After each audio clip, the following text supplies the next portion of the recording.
Okay, I don't know why that happened again. Just like not last time, the stream before last time. But the stream cut out. My internet still seems to be active, so I don't know why that happened.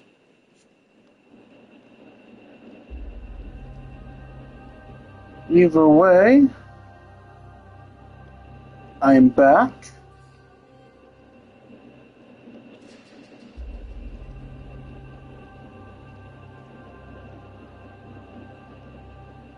Let's redo the pinned. God, stream, why are you doing this to me, man?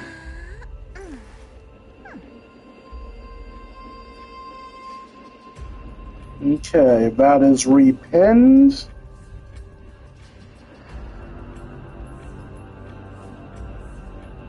Is my audio working fine? Testing, testing. Can you hear your beautiful voice? Fine, testing. Alright, my audio is good. Alright, let's get back to our scheduled programming. Let me take a look at what's hidden under that mask. Huh. Your face looks innocent enough. Who would have guessed that such a pretty face would hide a heart full of darkness? Just because they're opposition doesn't mean they're evil. It's a fool's game to judge someone's character just by their looks. It's amazing what the seamstress can do with her divine authority. She sees right through people with that golden thread of hers, beyond whatever facade they put up. As for using divine powers, I'm no slouch myself. Huh. No trace of kindness. Is she hiding too well? Or has she given up? Well, I've done everything I could. Now it's in the hands of the Deliverer and his crew. Huh? Why does Cypher's eyes remind me of the eyes of not Akavili? What the f was the name of the sky god again? Looks like they pulled it off. It was something with that starts with an A. It was impressive, no doubt. But some of the credit should go to the gray mystery from beyond the sky. Yes. I've crossed paths with them before. I was literally 1/3 of the kill. Quirky, but their power, absolutely terrifying. Yeah, being the main character is kind of great. Flame of Aquila taken. The flame chase journey is down to its final threat. They're already here. Barely gave me a moment to catch my breath. Oh, is that the Flame Reaver? All right then. Guess it's my turn to see what you've got. Do I have to fight the Flame Reaver? Looks like I do. And I only have Cypher to use. Is Cypher about to get her own heroic sacrifice?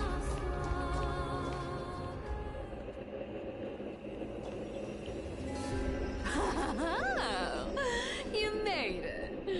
I've been waiting for you. Black-clad sword master, the Flame Reaver, whatever your name is. Look at you, sniffing around like a starving hyena, chasing the scent of the core flame. Nothing bad. We do have Cypher's core flame. So her dying isn't a horrible thing. I mean, obviously we don't want that, but... What's wrong? Cat got your tongue? Or maybe you're just too dense to understand plain speech.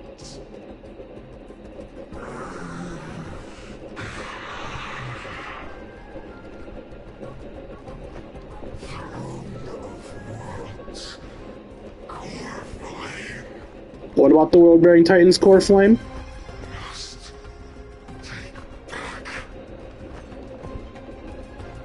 You sad little thing. I've got you all figured out. Let me guess. You've been eyeing these last two core flames all along, huh? No rings, no allies.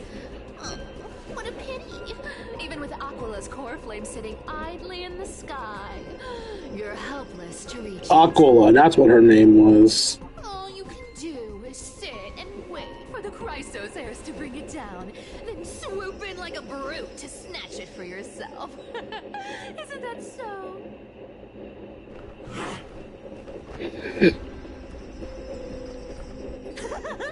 Struck a nerve, have I? I've seen you lingering on a cliff more than once, staring hopelessly at the sky. Pathetic. But hey, I'm feeling generous today. I've got a surprise just for you. That's right, I have Kefali's core flame.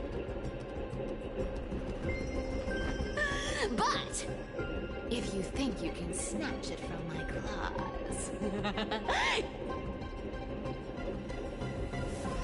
you'll have to catch me. Fun fact, Dolos cats aren't just quick on their feet. They've got the stamina to match.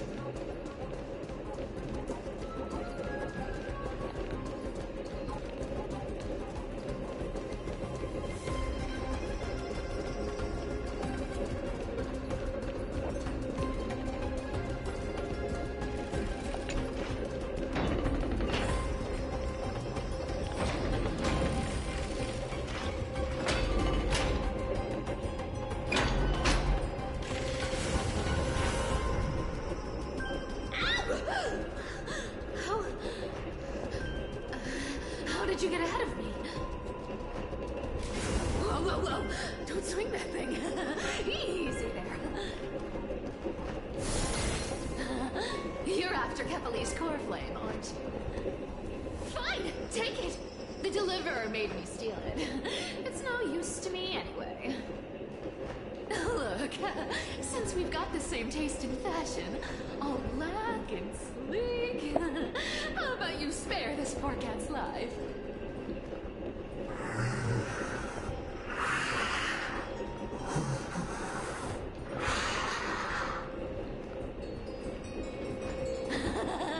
That's the spirit.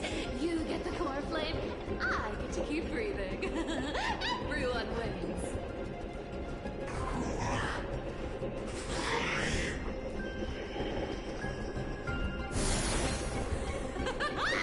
You really are a brainless mutt, aren't you? Wait, why did you reveal it? Come on! You're not gonna let a little setback like a lost phone stop you, are you? Stop being cocky! He just got ahead of you! Look at that. They actually caught up with me. No one's ever managed that before.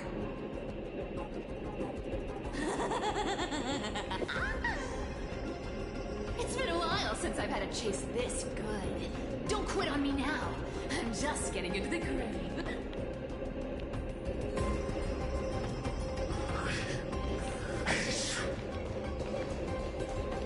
Any treasure?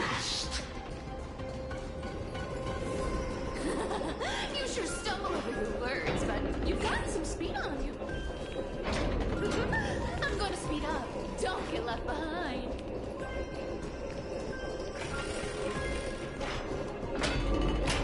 It would be so much more terrifying if it was actually chasing us.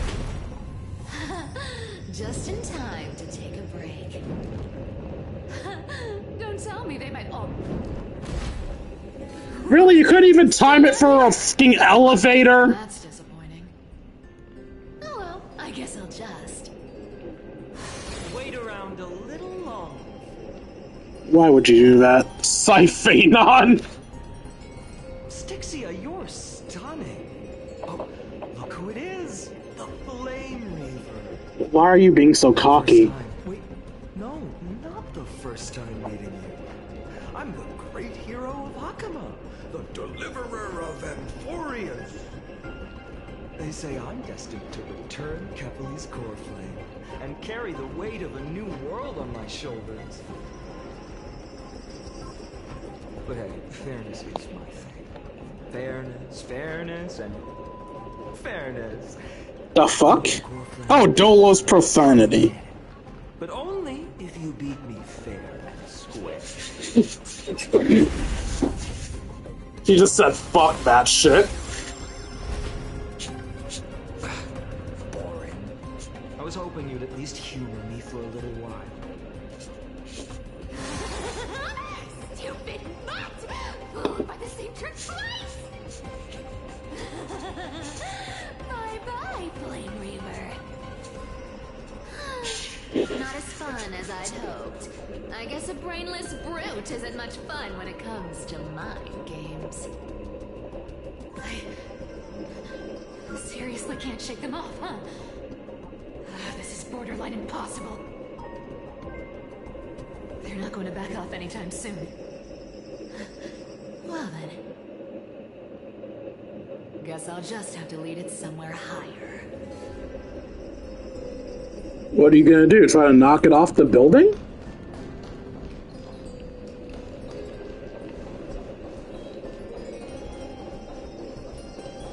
Imagine if I called the damn thing up.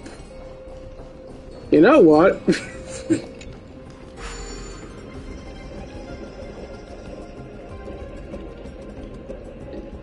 If this ends in an immediate game over, I won't even complain. No, it didn't. He's not on the lift anymore. What would have been hilarious if the game was like, did you just call him back up?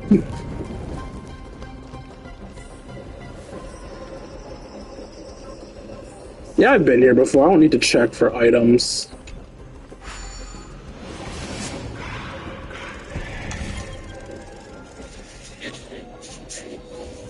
Wait, didn't I do this already? Why do I need to do it again?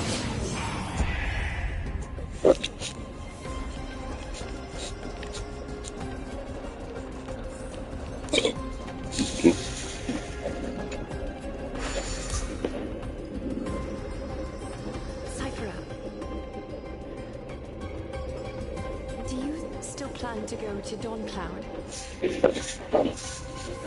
I've made up my mind. Don't think about stopping me, seamstress. Is it for the gem of all worlds? Does it even matter? You'll never guess whether I'm lying or telling the truth.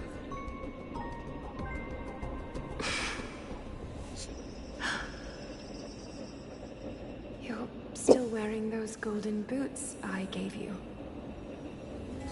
I hope you're not running from someone. Again, they're heels, not boots.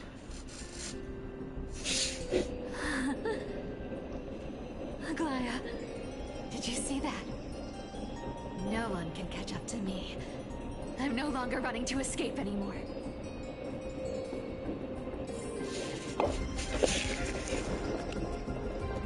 We are literally running to escape. You better thank me. Every leisurely second you enjoy was fought for by yours truly. It wasn't very leisurely.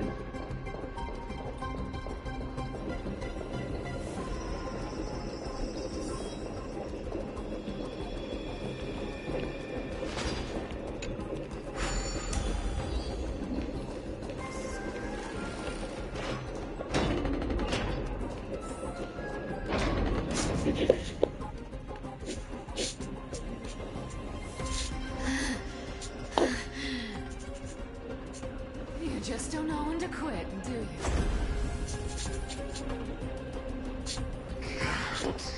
Escape.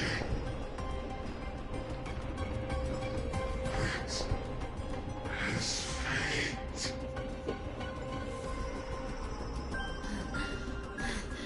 Fate? I always thought only privileged city dwellers like to toss that word around. As if they couldn't get by without using it as an excuse. Cycles can't be broken.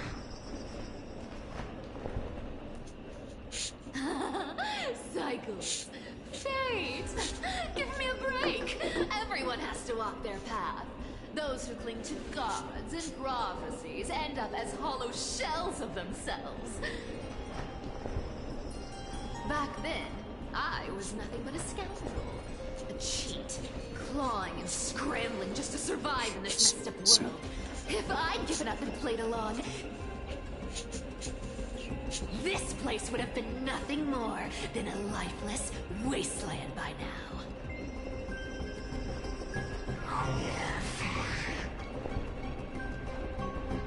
It has to be me.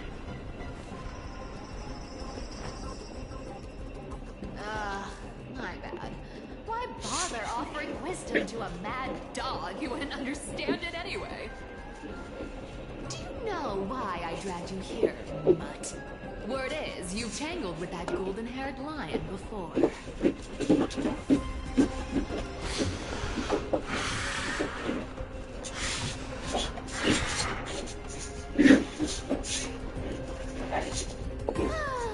Looks like there's no getting away from you. And hey, that was a pretty good warm-up. Now, how about we spice things up with a bit of competition? As a fellow heir to the divine authority of Calamity, I've been a demigod for 1,000 years longer than the little lion. Now, let me see if you're worth your title, Flame Reaver. Oh, we're finally fighting? I've been around for over 1,000. What the fuck? And I've never met anyone who can match my speed. Until now. What? But speed is my own tool. Today, you're getting the full performance.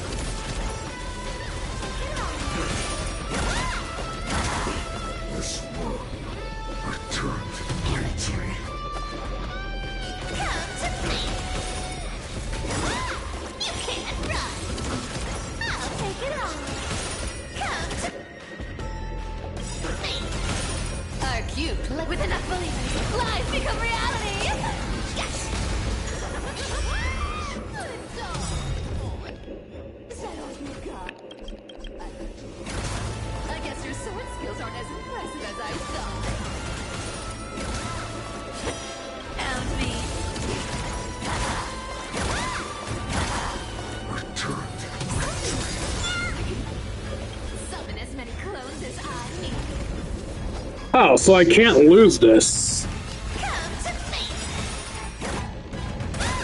You can't run.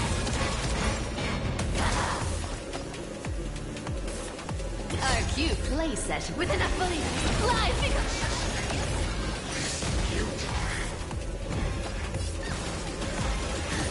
Played long enough. Time to retreat. A little gray is too much for you. Come to me. You around, bud?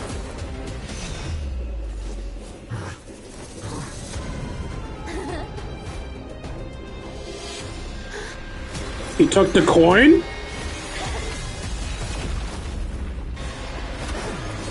And she died for petty change! No!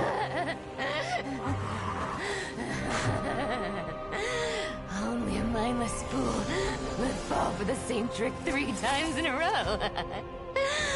Victory is mine, fiend.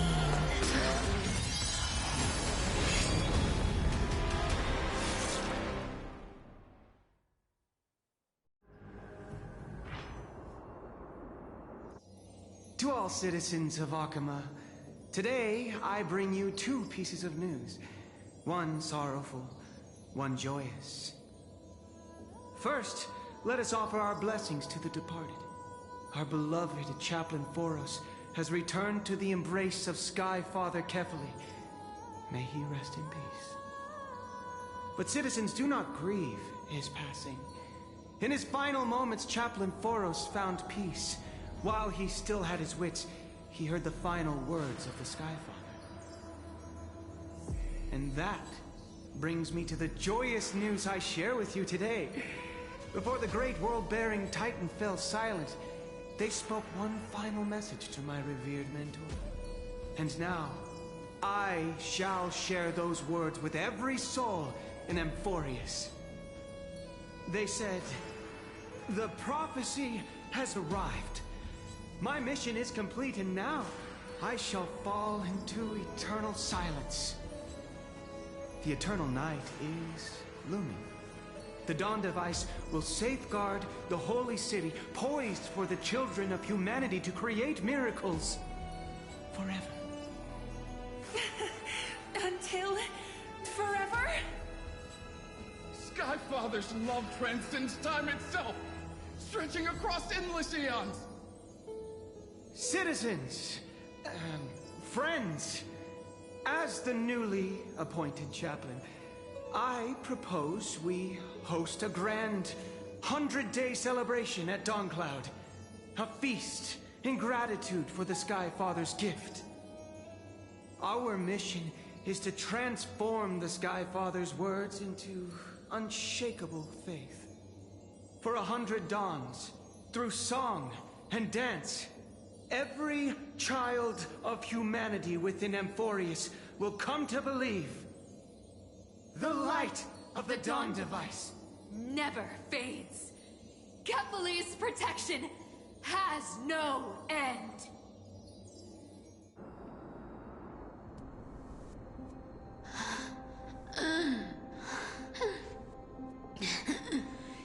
You shall walk with greed and die over petty change.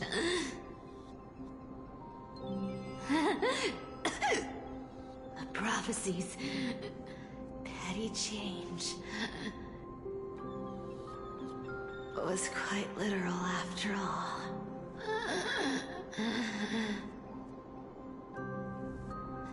Atticus.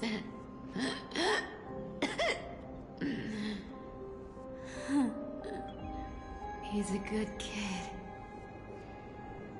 I stole your identity. I owe you an apology.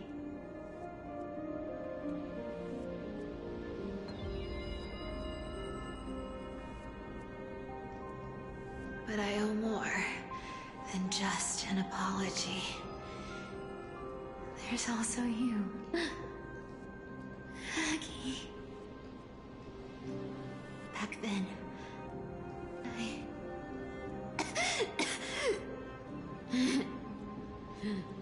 I had to leave Akama. You see, you were so good at breeding hearts. If I had stayed by your side,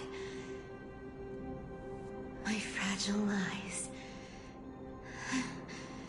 would have been exposed sooner or later.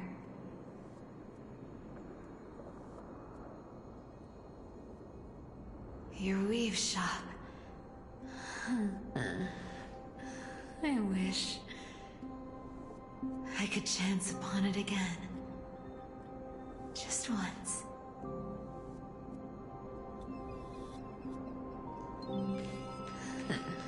To be scolded by you and Treeby.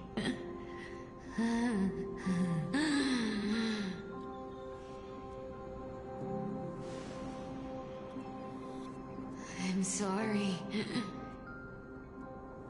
In the end, I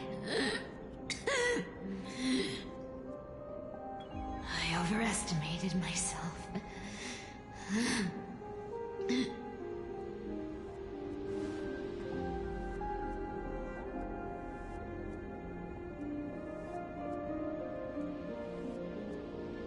But at least there's one thing I did accomplish. Kephal's core flame is not here.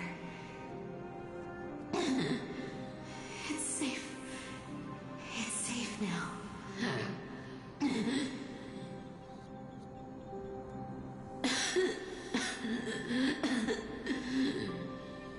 Even if I'm nothing more than a thief,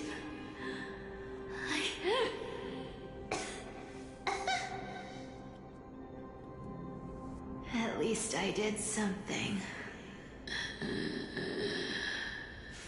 flame chase. Aggie. Aggie, can you hear me?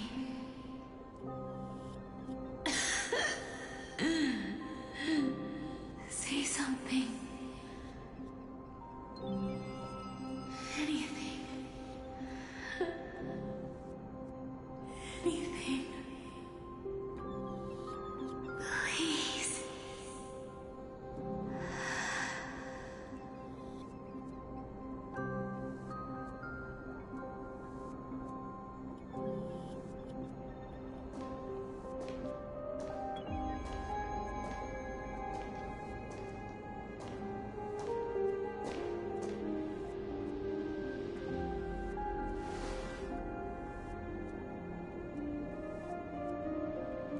You are the unsung hero of Emporius, Cyphera. You saved us all. You betrayed the world. And in exchange, you earned humanity 1,000 more years of life.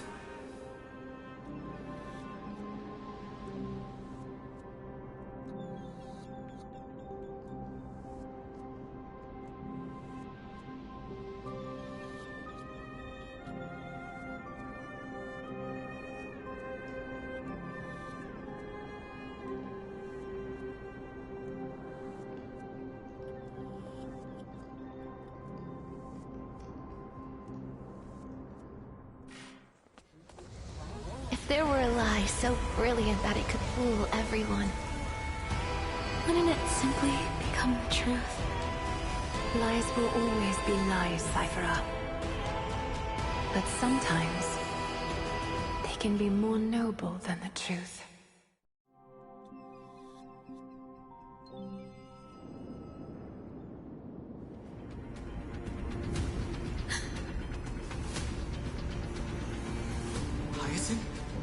What happened? The cord flame in my hand. It's trembling. It's sending me a warning.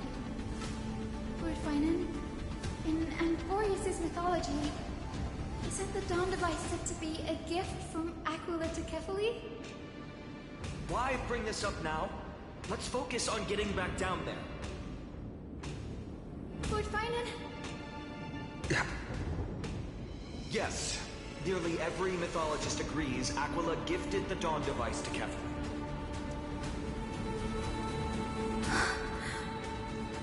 Everyone, calm down. Listen to me. The cord flame in my hand trembles violently. Its warmth slipping away like sand through my fingers. It burns through immense energy just to leave me with one message. The Dawn device is extinguished.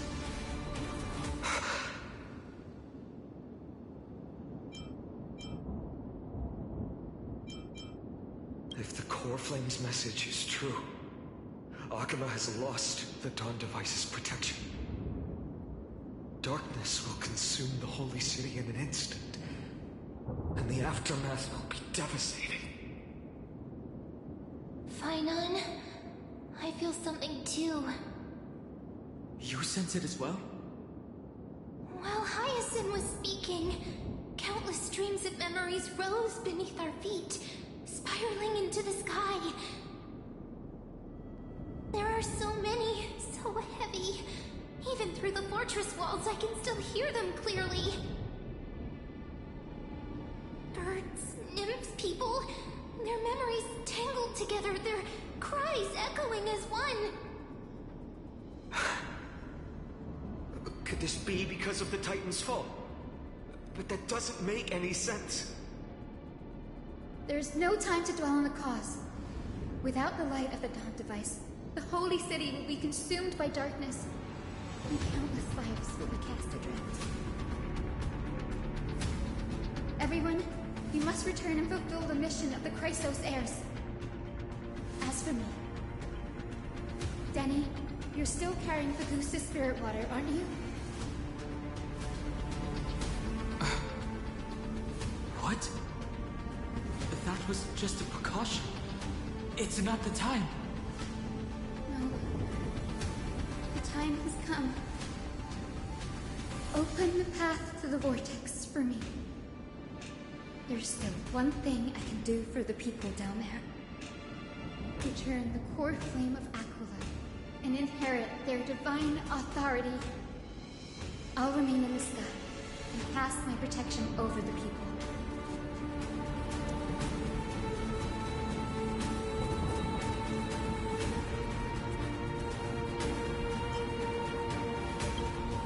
Don't waste time thinking about alternatives. This will resolve everything. Danny, I'm counting on you. I understand.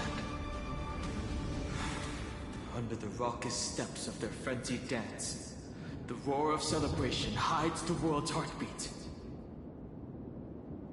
Spirit water, reveal the way. At the end of the Rainbow Bridge, the sky folk will mend dusk and dawn. Lady Tribios' prophecy. It seems it didn't fail after all. It still feels unreal. Even after seeing it a second time. You'd move in perfect harmony with the rivers and seas of this world. But we can't stay. He and I, we have people waiting for us. A home calling us back. The Astral Express, isn't it? March 7th? The one you always mention. I'd like to meet her someday.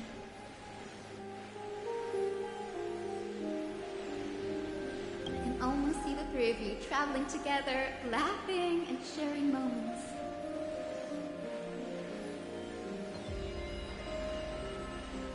Of course I do. A sharp, aching sadness. I feel every bit of it. Why hide it? No one here would mock you for showing true vulnerability.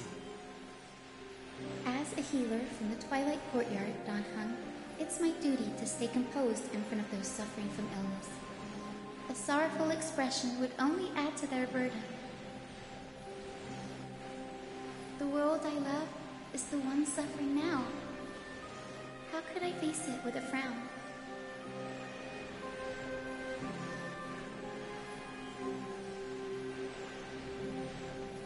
Goodbye, everyone.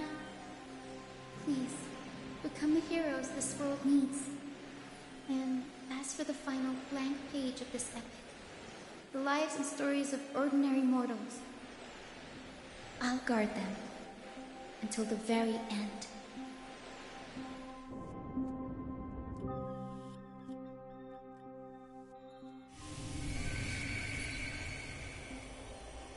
Miss Hyacinth, are you really leaving?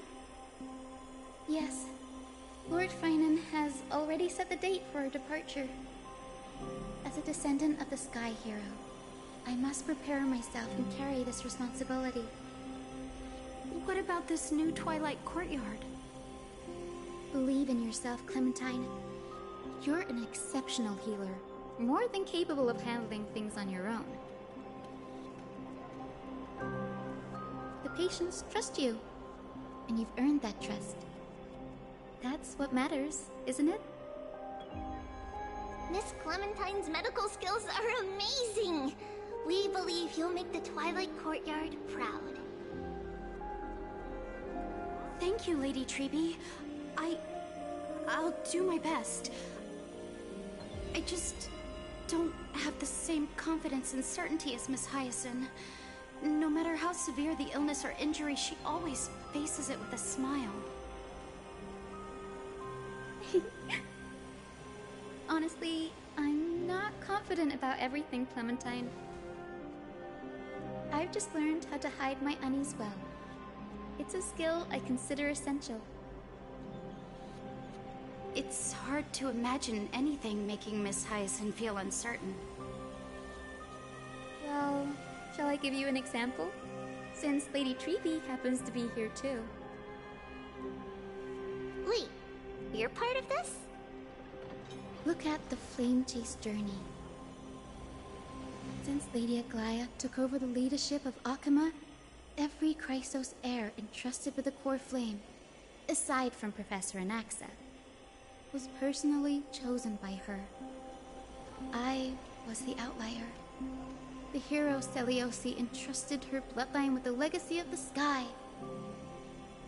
Lady Aglaya's thoughts on my potential remained a mystery, even up till the day she left. So I've always carried a lingering doubt about my ability to fulfill this role.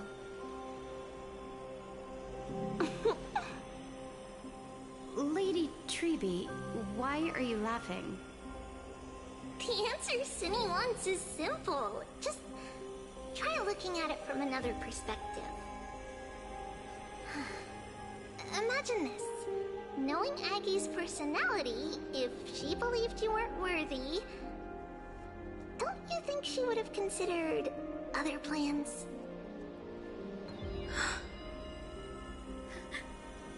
Now that I think about it, I feel much better. I may not have Lady Aglaya's keen judgment, but I would never question your resolve, Miss Hyacinth. Thank you, Clementine. I had a sudden thought, Lady Treby. Before I depart, can you teach me the words for returning the core flame? I've always been at the Grove helping with lectures and never had the chance to come to Akama. The phrases everyone has memorized still feel unfamiliar to me. I don't want to embarrass myself in front of everyone when it's my turn to return the core flame. It's easy. We can teach you right now. Let's go. We will say a line, and you repeat after us. O Majesty of the 12 Titans. O Majesty of the 12 Titans. Pillars of the world. Pillars of the world.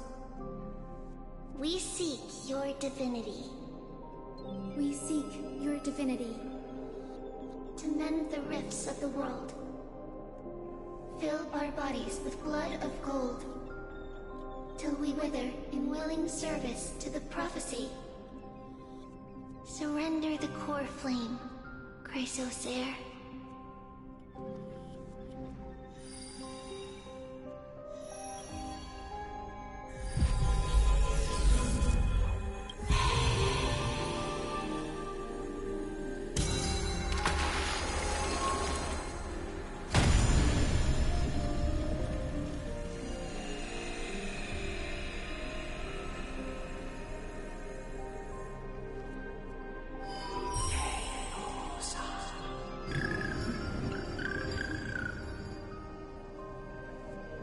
Cindy, are they? Lord Solibus, Lady Lunabis, the mission of the Skyfolk has been completed. Your watch can finally come to an end. We thank you, Miss Hyacinth. Even though we were the source of that false legend, you still brought us freedom.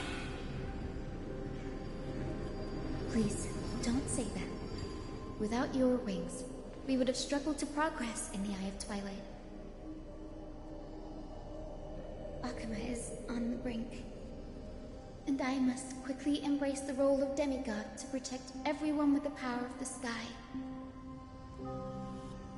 Honored ones, please tell me, what trials lie ahead for me to complete? I think you've already done everything you were meant to, Miss Hyacinth. What do you think, Celiosi? The Skyfolk. Lady Celiosi. I see. After all these long years, your will has merged with the Titan's divinity. I deeply regret. I beg for forgiveness. The darkness in the human heart clouded my judgment. I failed to recognize the resilience buried deep within. Of those present that day, I don't know how many were innocent, how many truly deserved their fate. That's why I cannot forgive you on their behalf, Lady Zeliosi. The spirits of my ancestors resonated with me. You exiled our people, and they may never forgive you for that. But at least there is one thing we can agree on. The truth that no one can distort. The courage it took to defy the gods was undeniable, unwavering. That same spirit now lives on in those who walk the flame-chased journey, growing stronger with every step. You were the spark that set this era in motion, Zeliosi.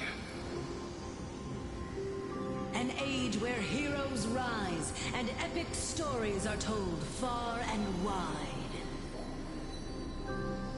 An age where a flame of hope was preserved for the world.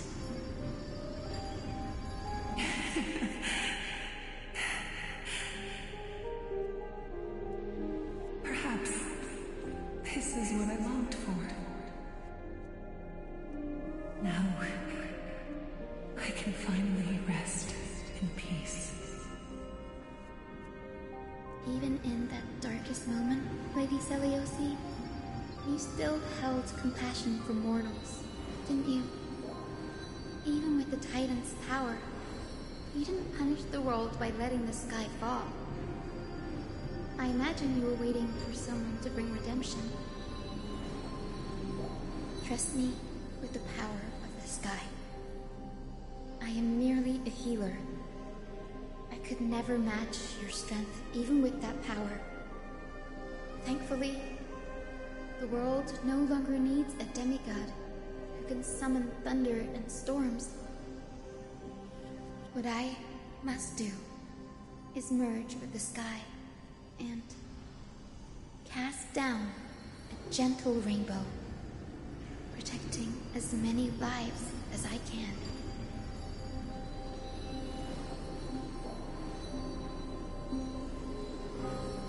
President Nexa, do you remember that lesson?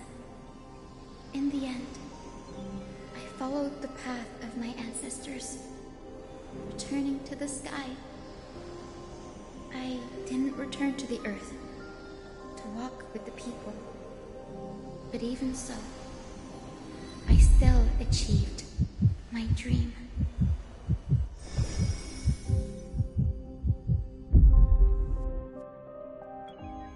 Hyacinthia. Thank you. The sky is burning. Akima's dawn has come to an end. Why is this happening?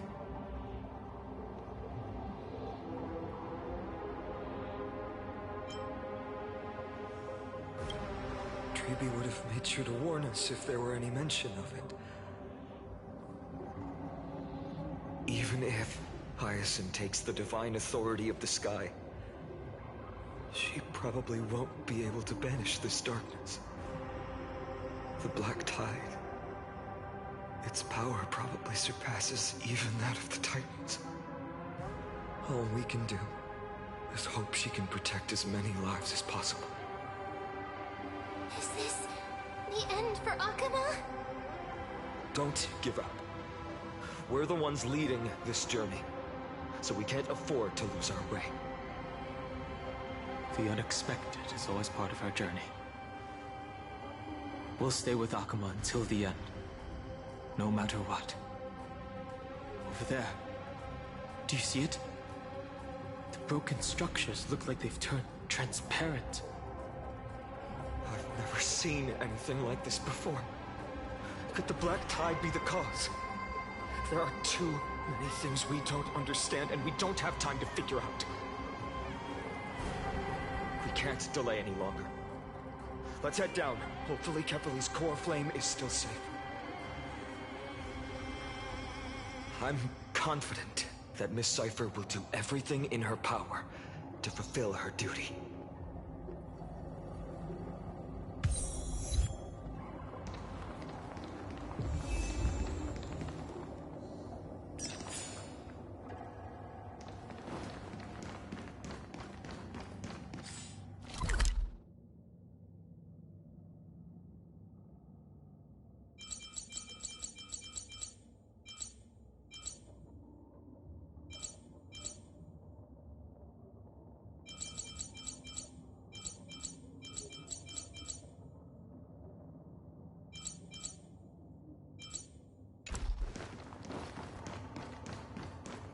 Transport platform's route is blocked by rubble.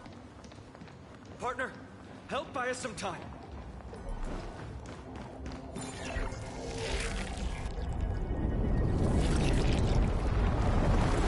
blocking the path has been cleared. Good job. Now we can get off the mountain. Black-tide creature. At Dawn Cloud. Oh no. The people in the city.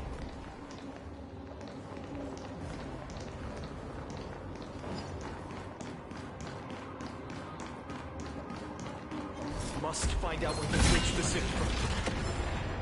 Phoebe, please hold on till we get back.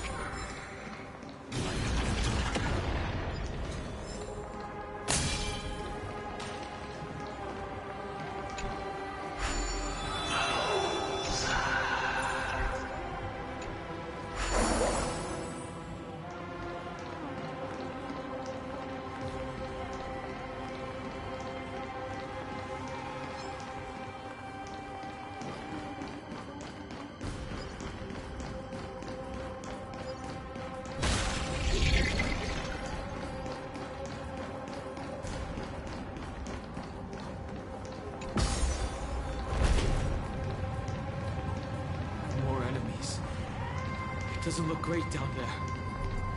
Anyone who dares stand in our way will get a taste of Dawnmaker's edge.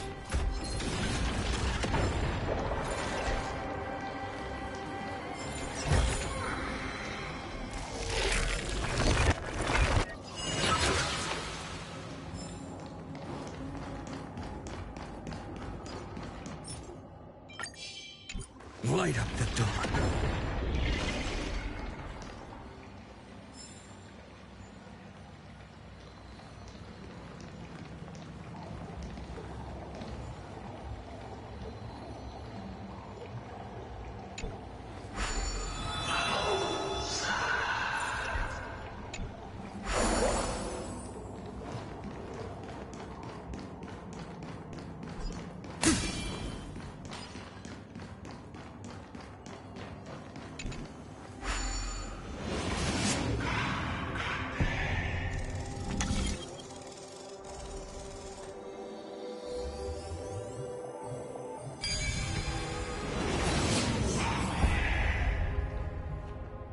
Over there!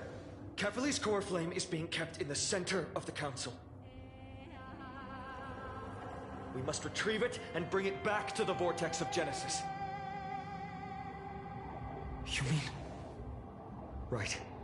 Worst case scenario. We need to be prepared to return Kefali's core flame at any moment.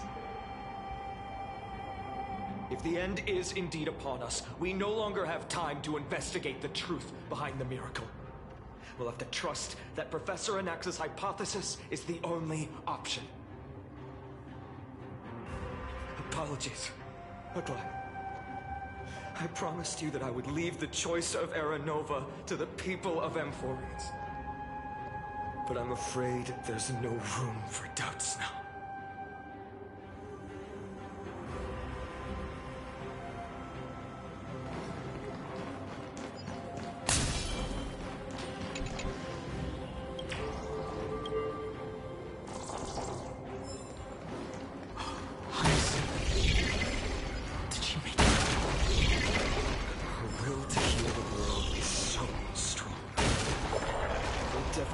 balance it if she succeeded.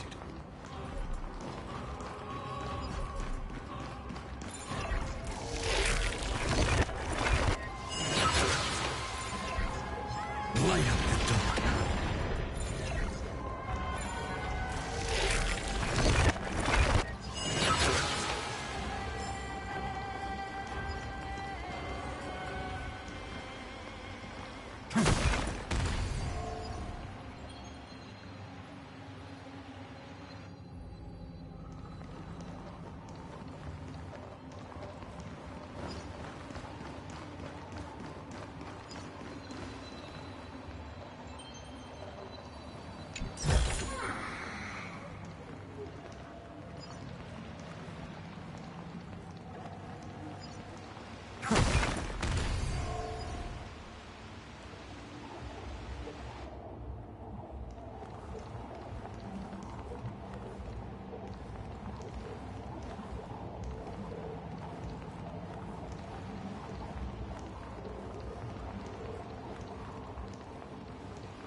I will walk to the end on your wills, no matter the cost.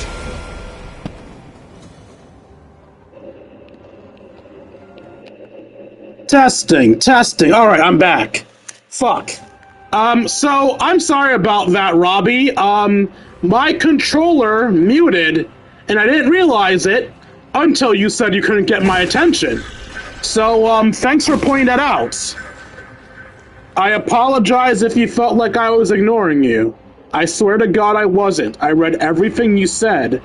I tried to respond to everything you said, but I guess I failed.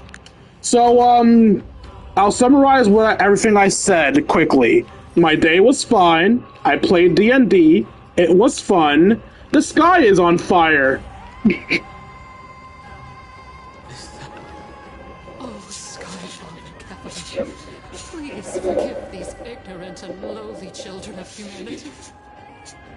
They are so... I wonder how long I was muted. Fuck! ...of the golden-blooded heretics as deliverers. This blood-red sky, and the raging flames and demons throughout the land will purge their foolishness. Kindness. Lord Deliverer, why don't you join me in praying to the benevolent Kefali? Cast your eyes on this ravaged land. All of this, sins committed by you, blasphemous heretics. I know I should be annoyed with her, but I can't, because the fact that she's currently praying to the heavens tells me that she truly believes what she's saying. She's not being evil for the sake of being evil. I don't want to say either of these. Now's not the time to try to slaughter her. And this isn't her fault. Don't get me wrong. I'm not happy that she got to kill Aglaya. And she does deserve some type of justice, but these don't feel like things I should be saying right now. She looks like she got a screw loose. We should not waste our time on a pitiful madwoman. I don't blame her for going mad. My sword yearns to end your pathetic life. But to a cornered dog like you, the most deserving punishment is to personally witness the Chrysos heirs fulfill their mission. Only then will you truly know how meaningless and foolish your past transgressions were. Fulfill your mission. Kefali's core flame is long lost to the winds. How will you fulfill the prophecy? Hopefully I make some good background noise for your work. She's gone completely mad. Or at least as good as the end of the world can sound. Spewing nonsense. Little longer. Sorry, what madness did she spout? I was busy talking to Robbie. We changed system a while back, and this new system is compared to our old. Is ass compared to our old. Ah, sorry to hear that. Because core flame is lost to the winds. How will you fulfill the prophecy? Why would you think her thing is gone? I don't like her either. Let's not assume she's spouting nonsense. There's probably truth in her words. This time, Kevali's core flame has been worshipped here. Only core members of the Council of Elders know how to activate the core flame casket. So her?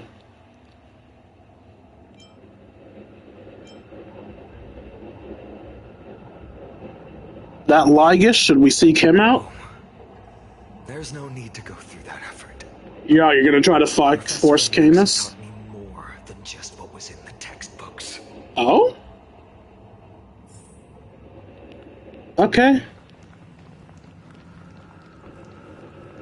You know, I probably shouldn't be looking for treasure right now, but... I was right to look for treasure! Even at the end of the fucking world, they have treasures waiting for me to find by ignoring the path!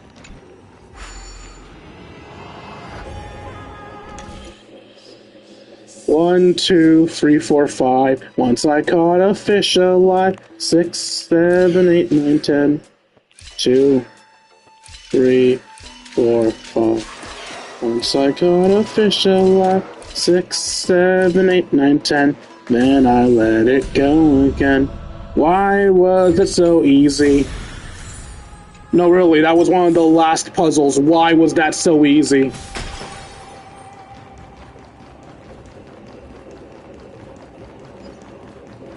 Have a nice lurk, friendo. I'm going to try to stop the world from ending. Come back. We need your powers to open the core flame casket. Wait, why do you need my powers? The hell? Wait, what do I have to do with this?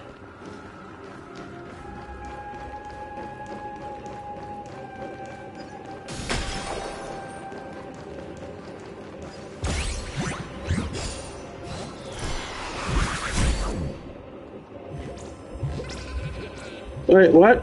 Why? Why did you steal the enemies? What?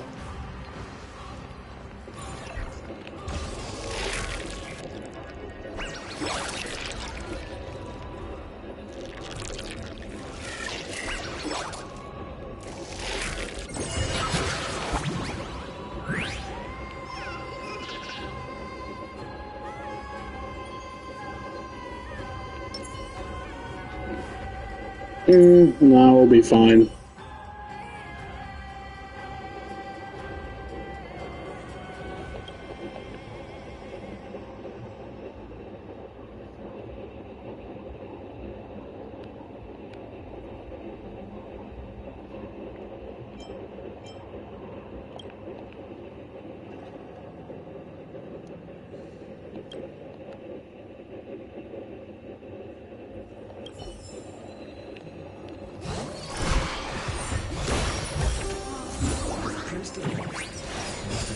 Well, thank you for killing the bosses, I guess. That was kind of you. Alright, all bonus treasure has been claimed. Let's actually save the world. Why my power is needed to do this, I'm not quite sure, but... During his time at Dawn Cloud, Professor Anasta conducted surveys in various areas. I still remember the words he used. I hope it works. All-knowing Father who bears the world, please share a glimpse of your merciful gaze with me. Cast down the Titan's fire that hangs at the pinnacle of the world, for your devout creations to behold.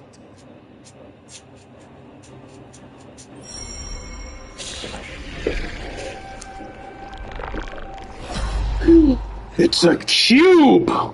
one step left to undo its arcane seal. Partner, I may require your strength again. Why is time rewinding specifically needed for the cube?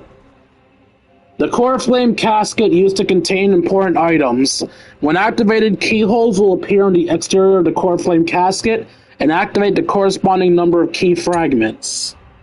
Key fragments will continuously rotate at a fixed pace. At the same time, a projection will be generated over the keyhole.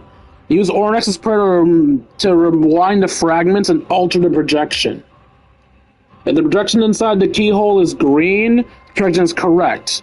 The projection outside the keyhole is orange, considered to be redundant. When the projection in the keyhole is perfectly overlapped, the keyhole will automatically be unlocked. When all keyholes have been unlocked, the core flame casket will open. Hint: some characters' techniques can trigger time stops, such as Trailblazer, Path of Reminiscence, and others. This can simplify the unlocking process.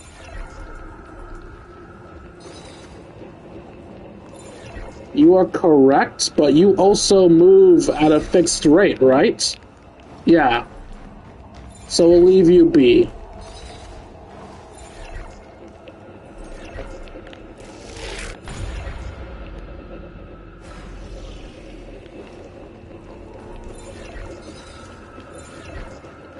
Oh, I see. So which one's turning?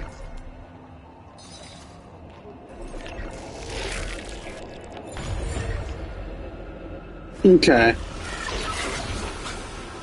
We did it! Take the core flame and let's hurry down the mountain. Any thoughts on us unlocking it?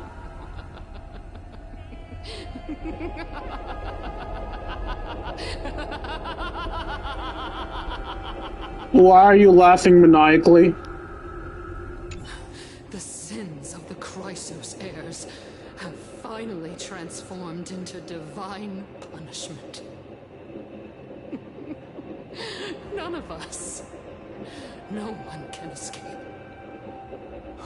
Leave her. Focus on the objective. Dunhung, can you use the spirit water art again?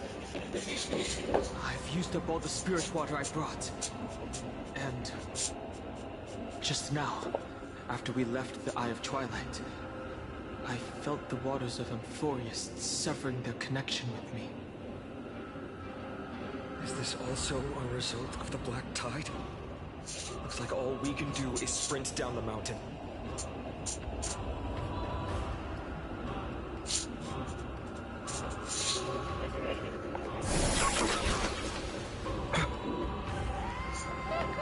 You all thought I completely lost my mind. I told you should listen to her. Flame was never tampered with and has always remained here untouched. You all think I wouldn't have the power to take it away?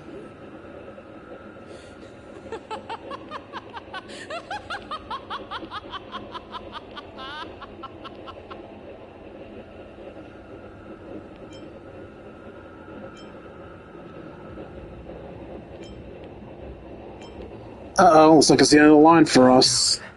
And think carefully. I'll do my job. So you need to make sure you don't die before you pay me. There's no need to worry about the core flame's whereabouts. Let's just descend the mountain. No need to worry, but... Before setting off to defeat Aquila, I entrusted Miss Cypher with the task of protecting Kefali's core flame while we were gone. By any means necessary. So trickery. If the core flame isn't here, that means she must have done something to it. In other words, she fulfilled her duty using her own means. We just have to focus on getting to the vortex of Genesis, and Cypher will meet us there for sure. You trust her that much? But if she wasn't successful? Friends, we have no choice other than to trust her. If the nearest ritual basin is 10,000 paces away, that what we have to do is to run in that direction and hope she meets us after 1,000 paces.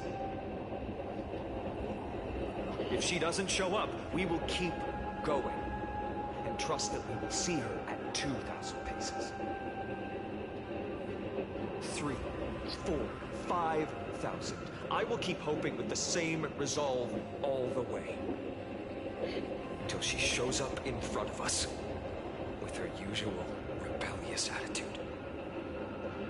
I understand. At least to this day, I don't recall any Chrysosaurs failing their mission for the Flame Chase journey. Multiple have, actually. We have literally seen memories of them dying. She will be no exception. But before that, we must survive and break through this siege. Lady, there's something behind you. Another apocalypse? Been there, done that.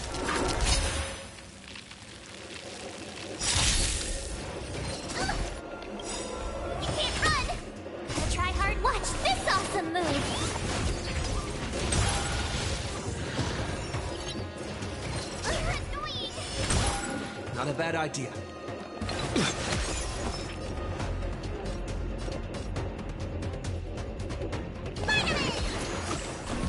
Existence of no consequent future will come.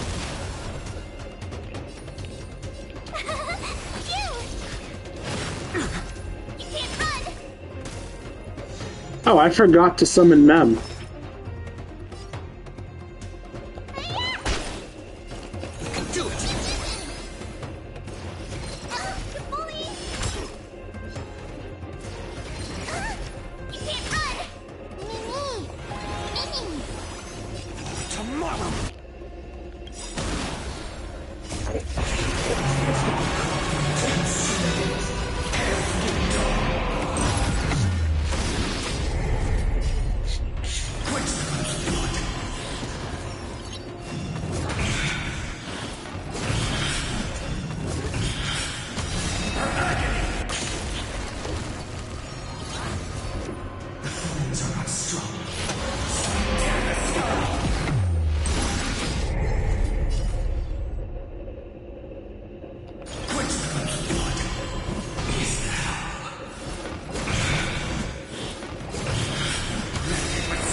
Did we kill Kindness as well?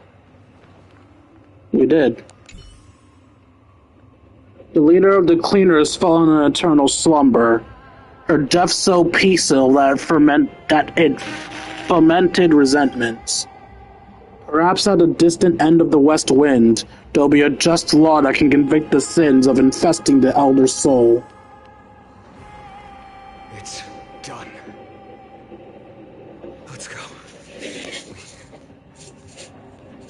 Fine.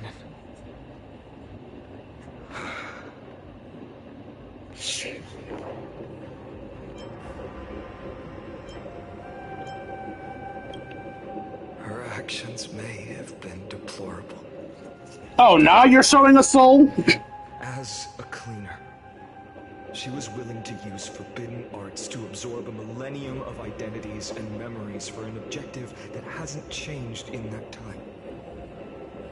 I suppose this is also a form of extreme but twisted resilience. Let's go. It's time to leave this place. Everyone, can we run faster? I've got a bad feeling.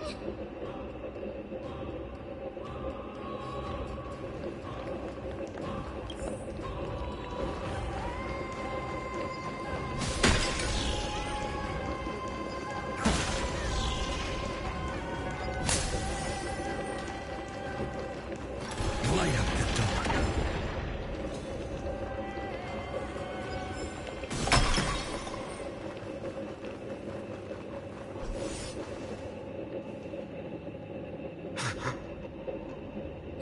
Everyone!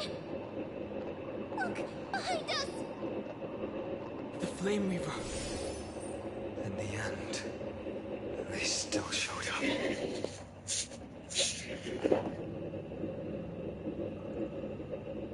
Now's not the time for a fight. I agree. I've been waiting for a chance to face them head on. But not now. If we take the fight here, then lose, the consequences would be irreversible.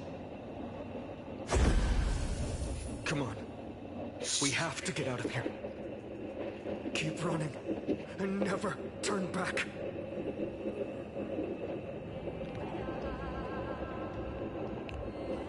This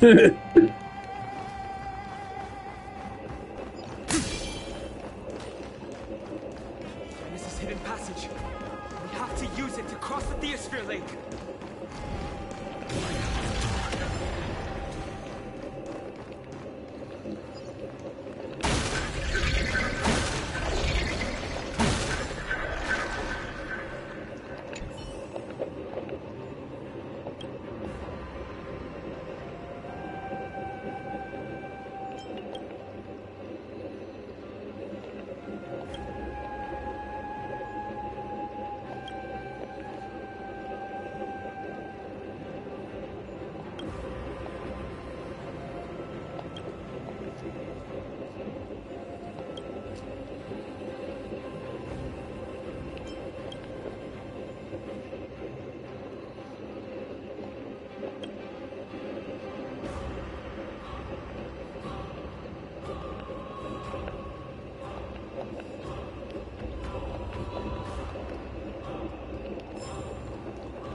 Praised it all.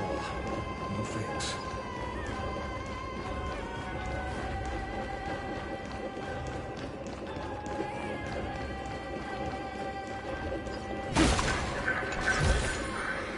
Is this also a blessing of the Trailblades?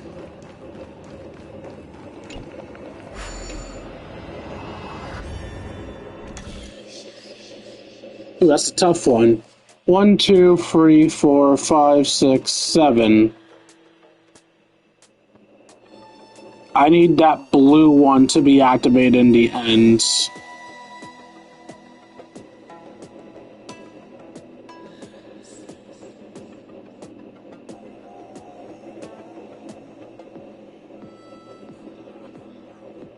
One, 2, 3, 4, 5, 6, 7, 8.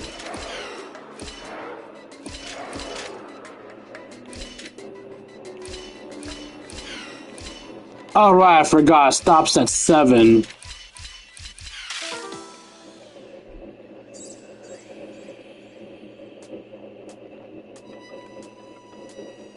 One, 2, 3, 4, 5, 6, 7.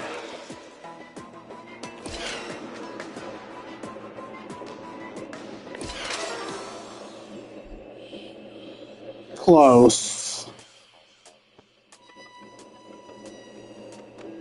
1, 2, 3, 4.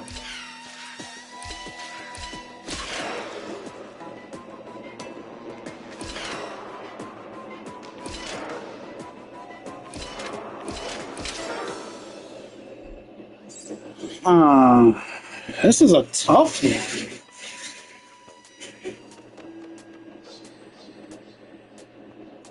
One, 2, 3, 4, 5.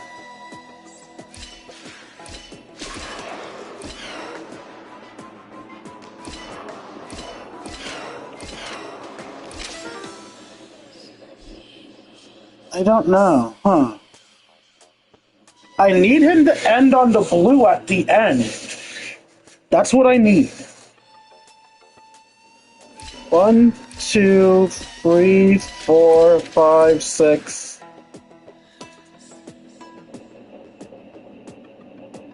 7?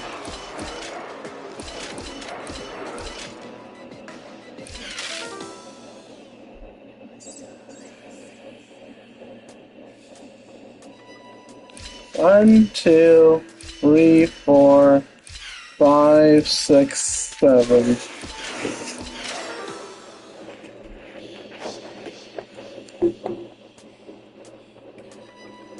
One, 2, 3, 4, 5, 6, 7.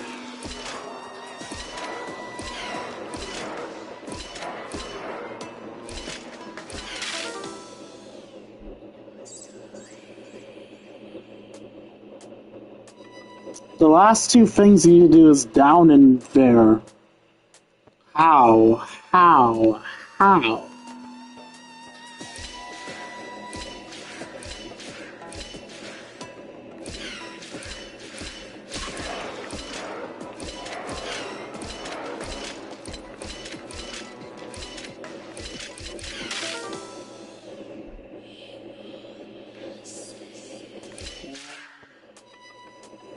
Two, 3, 4, 5, 6, 7.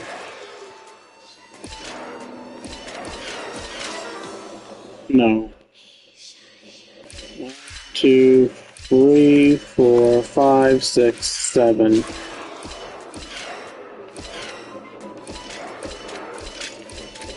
There we go.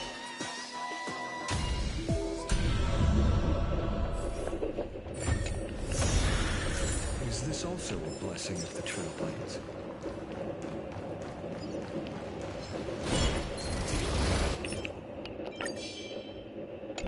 Light up the dawn.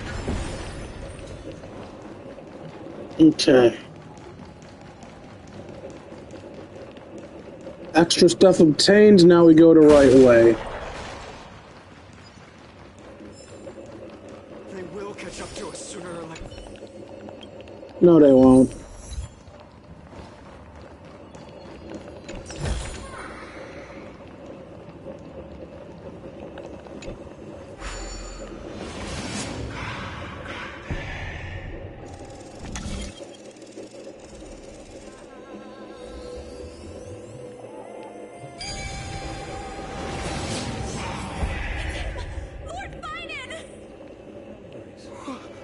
What in the...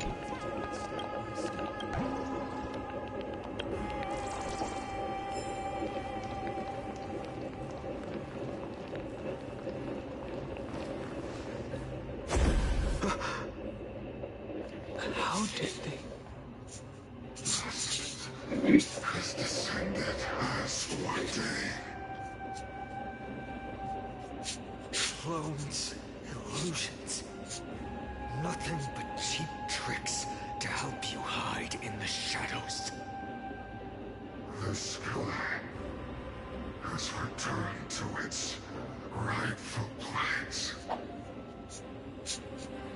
This world must be reset. What are they talking about? The end you seek is also the miracle of Genesis.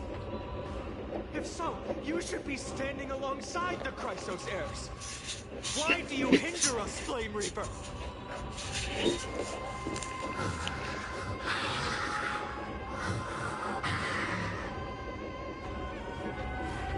Dusk has descended as ordained.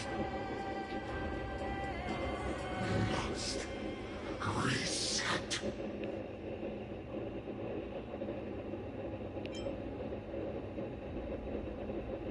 They keep repeating themselves like that. Words won't work. Then we can only express our resolve with our blades. We shoulder the fates and futures of too many people. We will not fall here!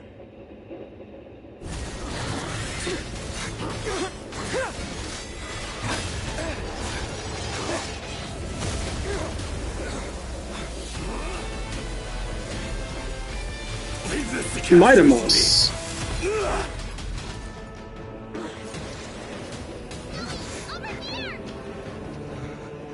Go!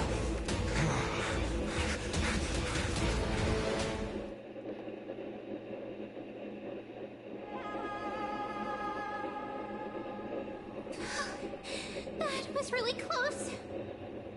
It's too early to relax. The Flame Reaver is a master in the art of deceit. Even Mighty may not be able to restrain them. Why do we teleport here? I never thought I would leave him alone on the battlefield twice. But now isn't the time to be thinking about this. Then why'd you bring it up? Treep didn't follow us. Does she intend to stay above to help Mighty? Hey, can you still run? Protect us! Sky Father, save us! Someone is calling for help. Over there!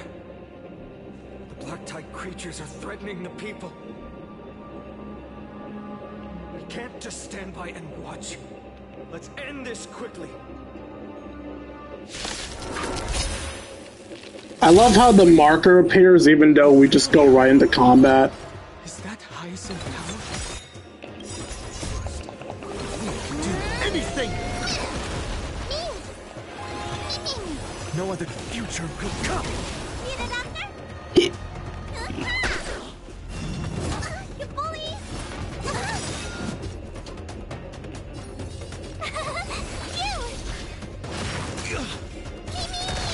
Let me tend your wounds. Not a bad idea. Existence is no good for tomorrow! You can't run! Here! Spider-Man! Break's over. No other choice but the future will come!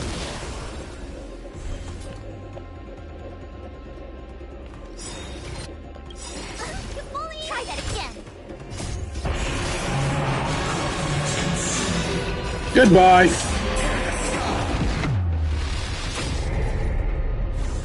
Wait, what?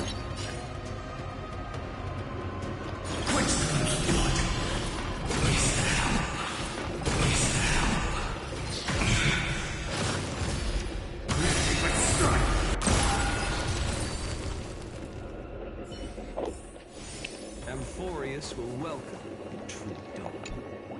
Everyone, you're all safe. For now. Thank you, Lord Finan. It is someone else who deserves your thanks. Those black tide creatures just now couldn't breach this barrier. This energy feels familiar. Like the luminous arts that Hyacinth uses to treat people. But it is much more powerful. Looks like she did it. Yeah. Wifey is the best. My companions and I can't stay long. Before reinforcements arrive, please do not step out of this barrier. This is a miracle left by the demigod Hyacinth. Please trust your conviction. Miss Hyacinth has also become a demigod, like Lady Aglaya. We understand. We will not leave her protection until you return, Lord Finan. I won't make empty promises. I might not be able to return in the near future. But even if there's no perfect solution, I will make a choice that fulfills this mission.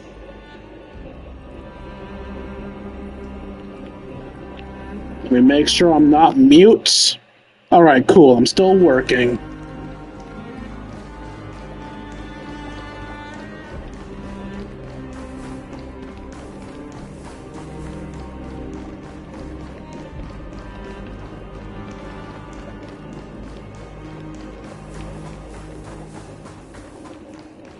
How am I supposed to get there? Oh, this way.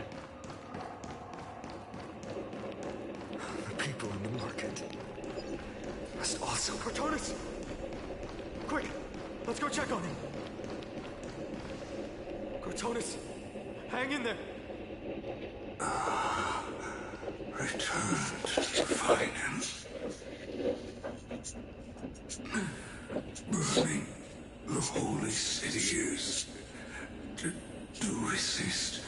I did all I could. You shouldn't be on the front line at your age, Grand Craftsman.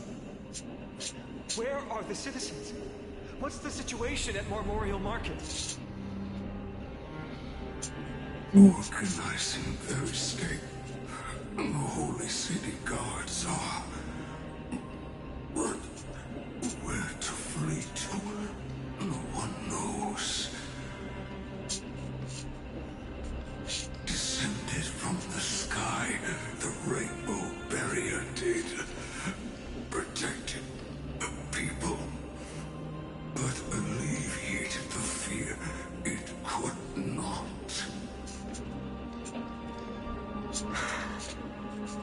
I fear this is Emphorius' end, Cartonis.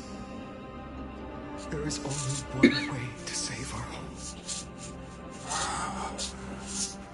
Finally come true. The Sky Father's prophecy. Go for miracle. Deliverer, you shall become. One more thing there is.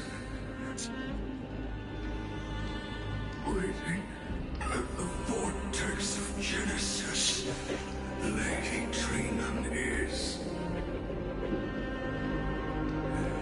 Kimberly's cold flame is safe, she said. Trinan.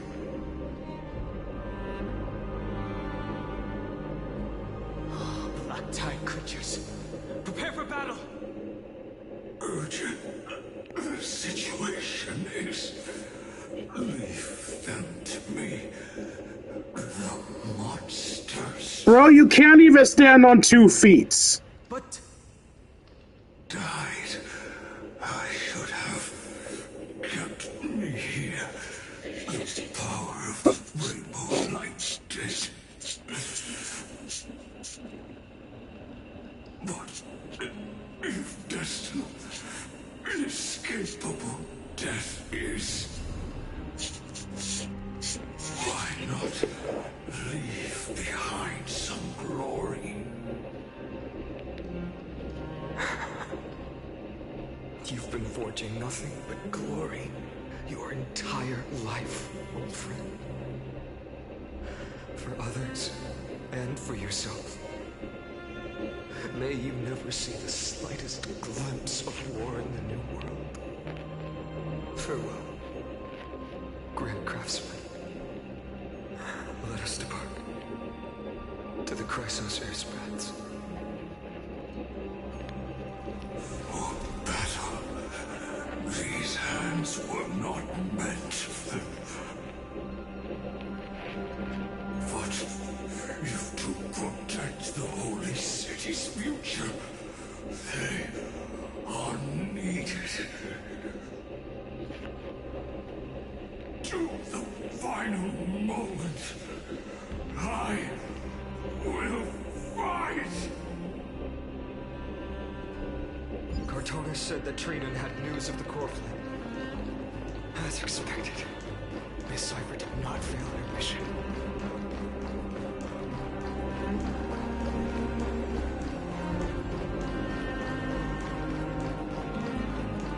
I don't see any treasures.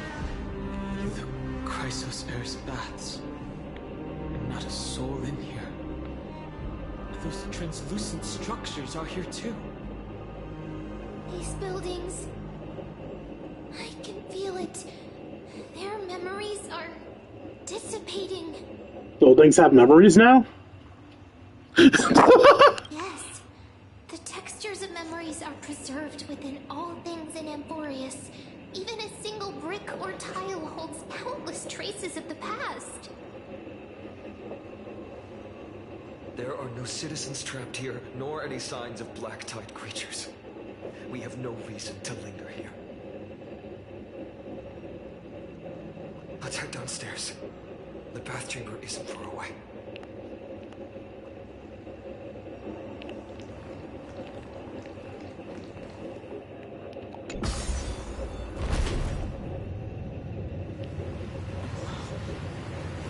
waters are conveying sorrow and despair in ways I can barely comprehend. I'm getting a vague sense of foreboding here.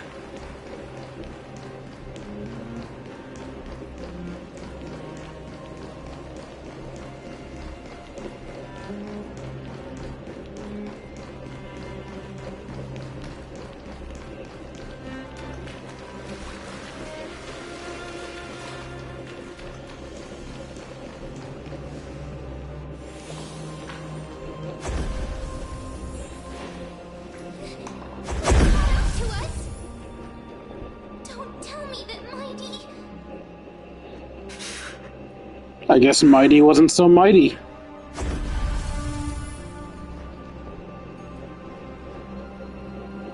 You guys go ahead, I'll show up the rear. No. Fine.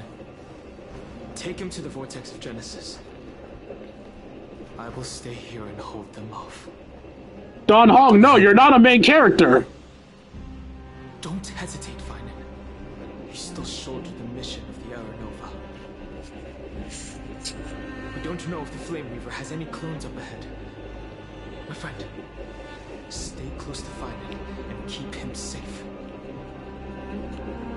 Forians often speak of destiny. The destiny of the Trailblazers is to bind the life and death of every world to our own existence.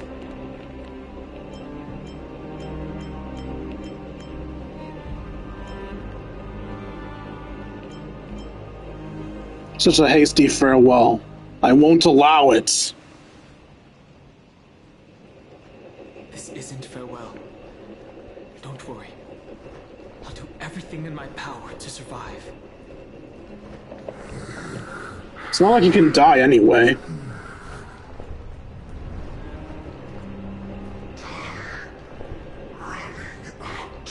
Yeah, we noticed! And it's your fault!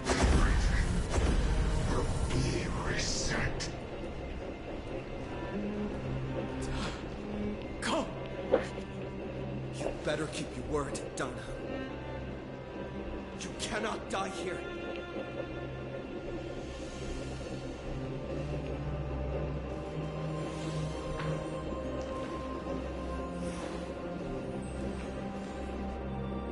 With this flowing water, I can harness its power to purge the filth. This power, unfamiliar. Who are you? Even if I were just a passing traveler, I would not hesitate to lay down my life and protect the unfamiliar world beneath my feet. This is the destined course that a Trailblazer cannot escape. I am a nameless, and what I'm going to do is defend all the hopes that are on the verge of fading away. Follow me.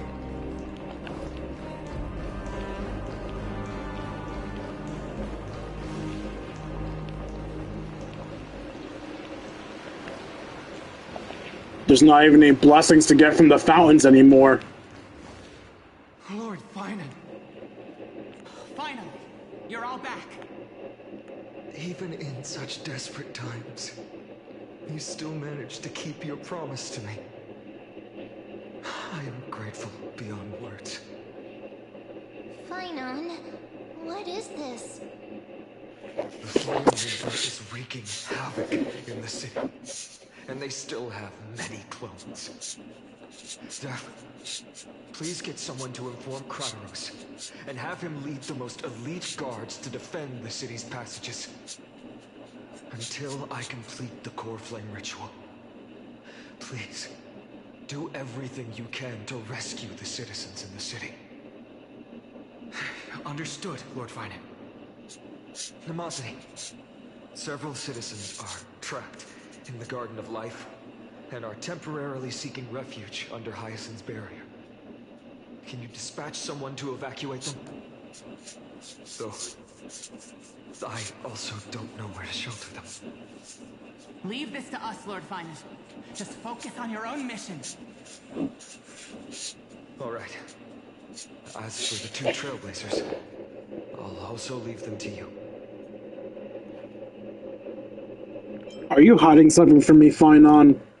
My apologies, partner. I acted on my own this time. Aglaya would be proud. I prepared for the worst before the fight against Aquila. Even if there came a day when Akuma was taken by the Black Tide. As long as we defeated Aquila, lifting the sky's curse, you and Don Hung would at least have a chance to get home safely.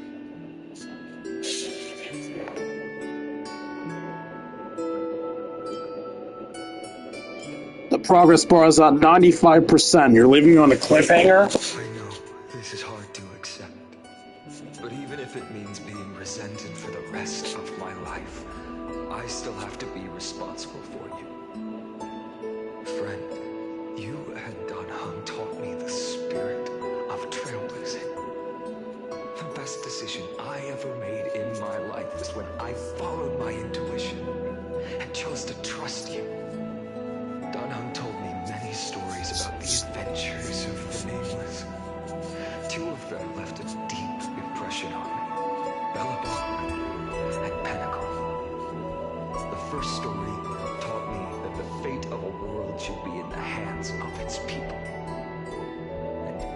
And even if the Nameless are willing to risk everything for an unfamiliar world, in the end, you still have to embark on a new journey and go to the next world that needs saving. Because that's your mission. The path you follow. In the second story, Don Hung told me about the few Nameless who sacrificed their lives for the prison world. I know very well that the two of you are willing to make the same choice for Amphorius. After hearing... Sorry, just wanted to make sure so you guys can hear me react to things. I won't let your journey end here. Somewhere beyond the sky, where Amphorians have never reached, there are many people waiting for you to come home. They were waiting for Don Hung, too! He has always remained shrouded in ambiguity.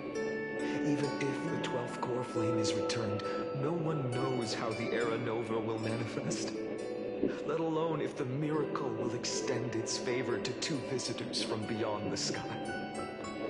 Before stepping into a fate unknown, the last thing I can do is help you return to your family. And even if we ignore the prophecy, we can't go back now. Please, don't worry. Lord Finan has already entrusted Elder Lycus to fix your transport. Lady Trinan's Sentry Gate is open on the main street outside Akuma's walls. I'm sorry for making such an unreasonable request of you all. But we live in an imperfect age. There is never a perfect choice.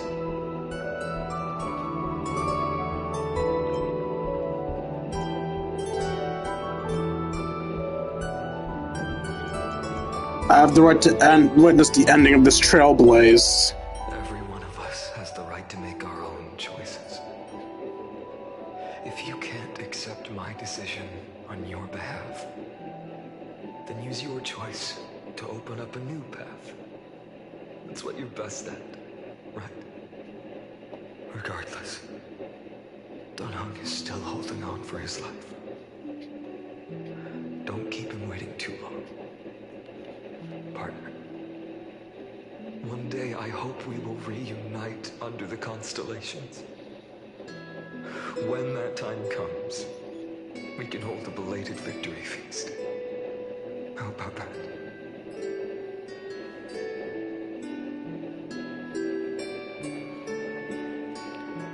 The spirit water has dried up at last. Why is nothing going right? Calm down. There might be another way. The closest ritual basin, the other chrysociers.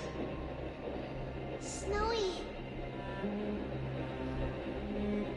Training!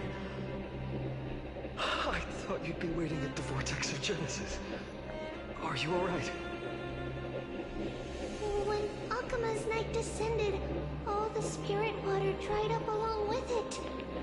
We anticipated that you'd be on edge, so we came ahead to wait for you. You've always been the ones who knew me best. Cavali's Corflay. You know where it is? Yes. Little Syphie protected the core flame well. No one would be able to guess where she stashed it. Bartolos, you can come on out.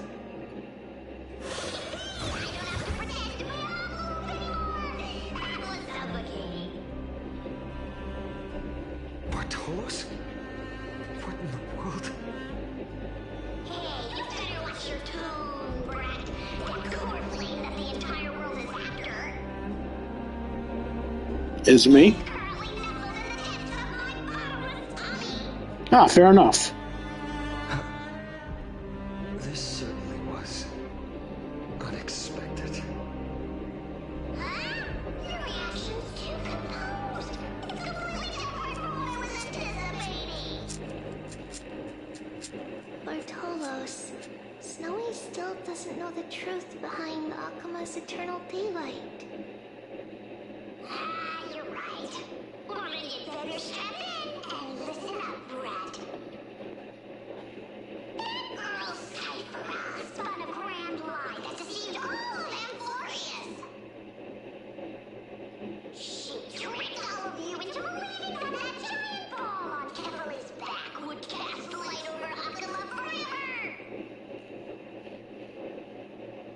Not just that. She even managed to pull that dumb ascension trial and allowed me, the great Zagreus, to survive!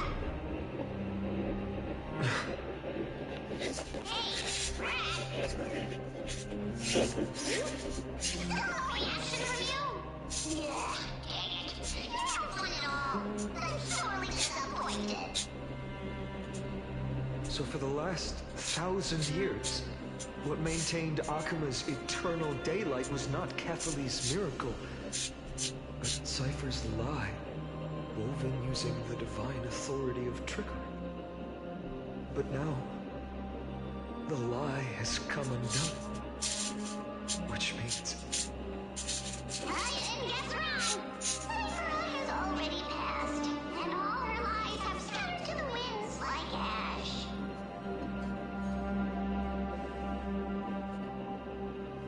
But you just said you, Zagreus, relied on Cypher's lie to keep living. If she is already... Guess you're not as smart as I thought. Don't forget, I'm one of the 12 Titans of Amphorius.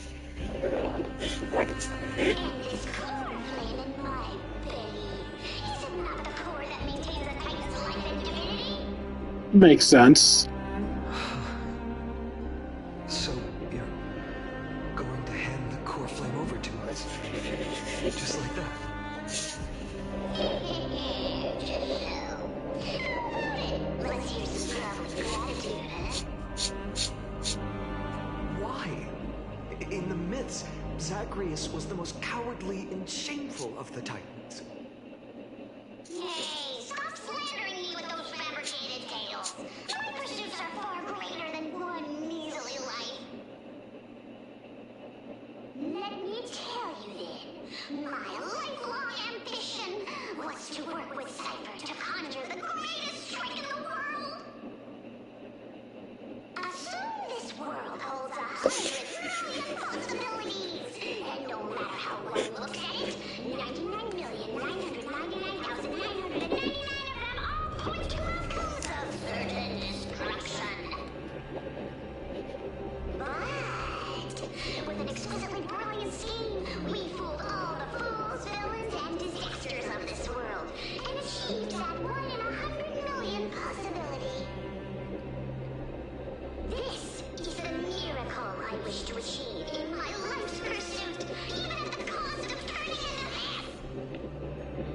I liked his name change. Zagreus Embers of Trickery.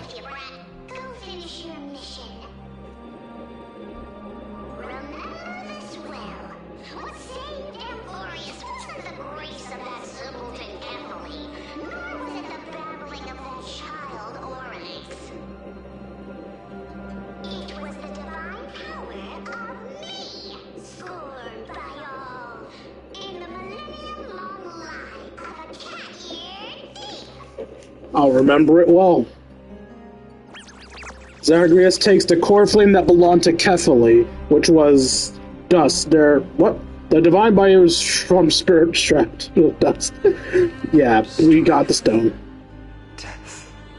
Trickery. So those signs deemed as harbingers of calamity will also leave behind marks in the tale of deliverance. With this, the final core flame can be returned to its rightful place. The spirit water in the holy city has all dried up. We can try to break the sealing magic of the Ghosts' priests, and use the Century Gate to send you into the vortex of Genesis. But that will likely exhaust any remaining power of Yanis that we have. After that, the rest is up to you, Snowy. Farewells. I've almost grown numb to them at this point. Right now, I can't even utter a plain goodbye. Snowy. Don't worry, Trina. I'm no longer the empty shell that Aglaya brought back to Akama. For every companion who couldn't reach the end, their conviction to save the world became a part of me, piecing together the soul I once lost. I lost my home village, but you, Aglaya, and everyone else created a second home for me. Now that this home is also in danger, it is my turn to repay your kindness and create a new world that can carry everyone's wishes. I hope that in that new world, a new sun will rise, bringing one dawn after another to all. Snowy, you've grown into the person Aggie always dreamed of. Indeed, we don't need to say goodbye here. Because even without the prophecy, we have the confidence to say you will become that rising sun. And all of us will see each other again tomorrow. There's that sentence again.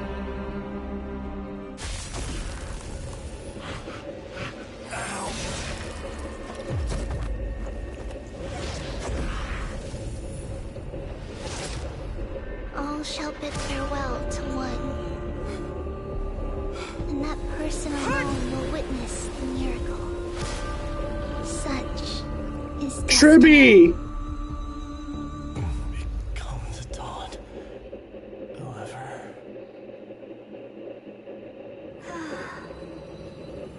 Burning skies, shattered statues, corpses strewn everywhere.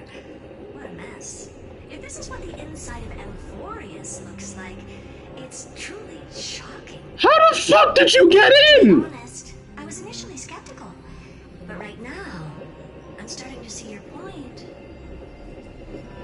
Screwy. If that's the case, Serta, do you now have enough reason to believe my conjecture about the true nature of Amphorius? Let's not expand on that topic just yet. That Intellitron, Lygus, was it? He's not completely dead. That was probably a fake body. Something behind it is still defying us. I must admit, Even if both of us worked together, it wouldn't be a simple task piercing through its defenses. So they worked together to fight, which is why Herta didn't die in the stalemate like it predicted. Bystanders. I knew we should have brought Steven along. No wonder the Garden of Recollection wants to work with the Astral Express. Without the power of the Trailblaze, it'd be impossible to unearth this place's secrets. But in the end, the garden emerged unscathed, and it was the Nameless who got burned. Curiosity definitely killed Aki. That big guy over there, the black ball spewing meteors, you think it's got anything to do with the Lord Ravager?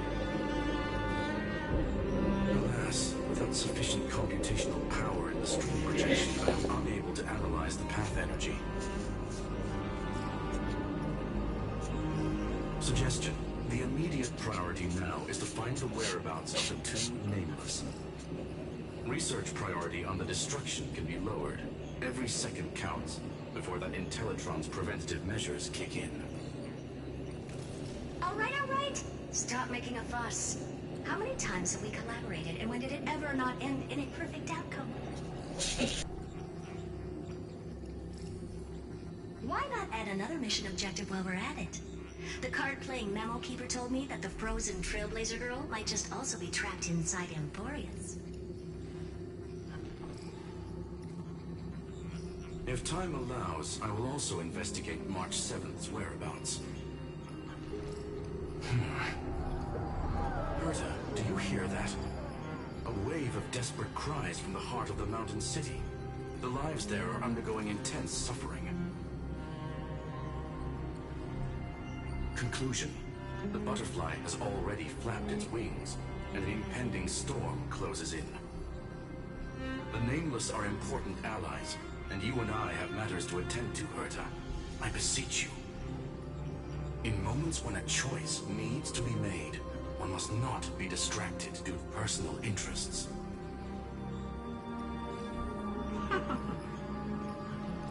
Of course I know that.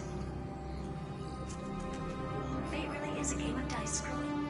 Who'd have thought that thing once sowed chaos across the cosmos, causing the Intelligentsia Guild to splinter and disintegrate? It wasn't until I cracked the solitary waves theory that its lingering effects were put to an end. Yet, in a forgotten corner of the cosmos, one slipped through the net and remained operational.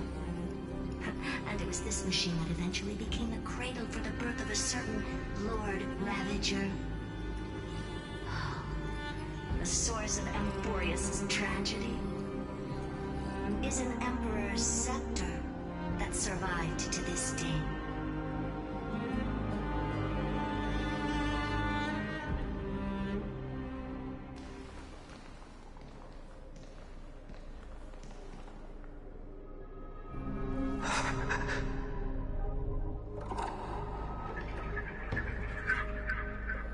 This is what the world looked like originally.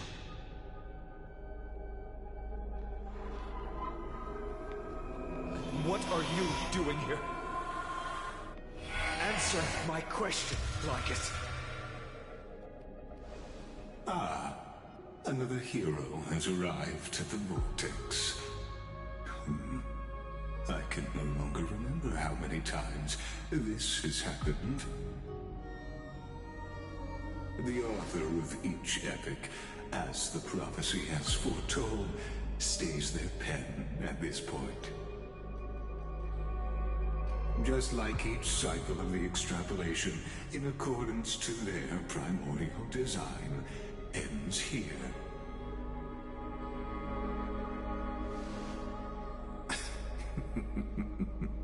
No need to panic, Lord Farnon.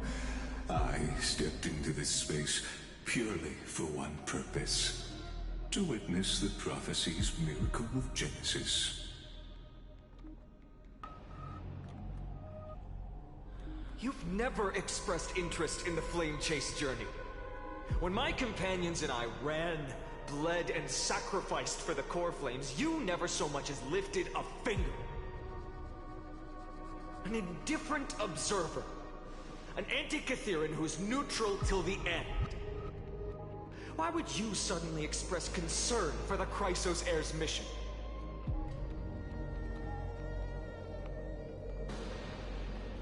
When that lone swordmaster left everything behind, plunging into a sea of madness, I was on the shore, listening. When that mighty lord shed his armor, filling the crevices of the earth with his iron bones, I was on the mountaintop, gazing down.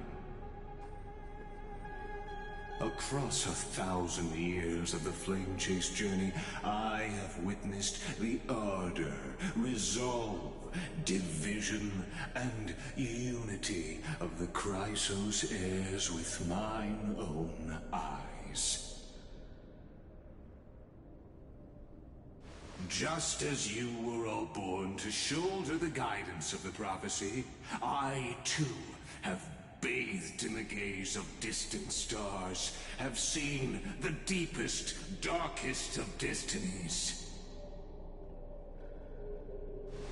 I will become the most loyal reader of the epics, a spectator voraciously consuming the valorous deeds of you heroes.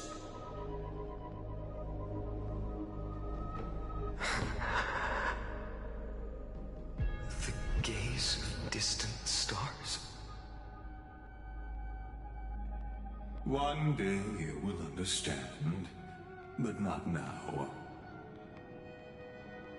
At this moment, please disregard this observer and finish what you must, Lord Farnon.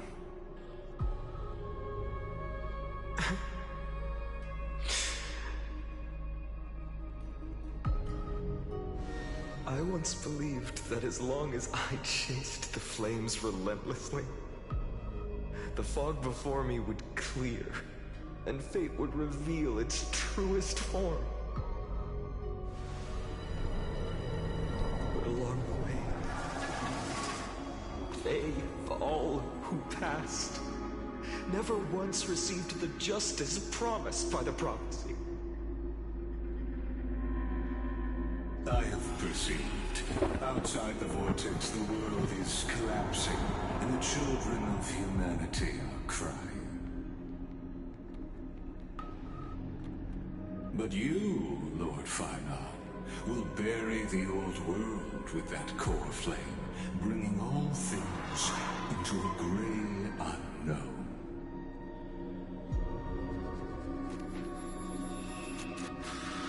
It doesn't matter. This cruel flame chase journey has made me abandon my fantasies. The future is not a paradise with a gentle west wind, waiting for us to step in. If what lies ahead is a mass of chaos, I will tear it apart and usher in the first ray of blazing sunlight. All shall bid farewell to one, and that person alone will witness the miracle. Such is the will of fate.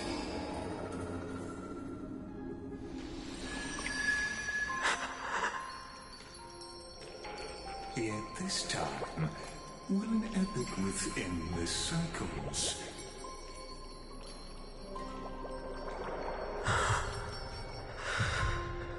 Is it you?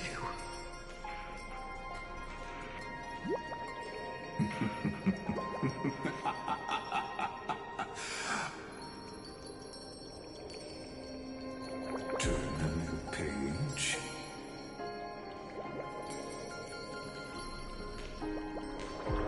Of course. This will be a romantic story like none that has come before.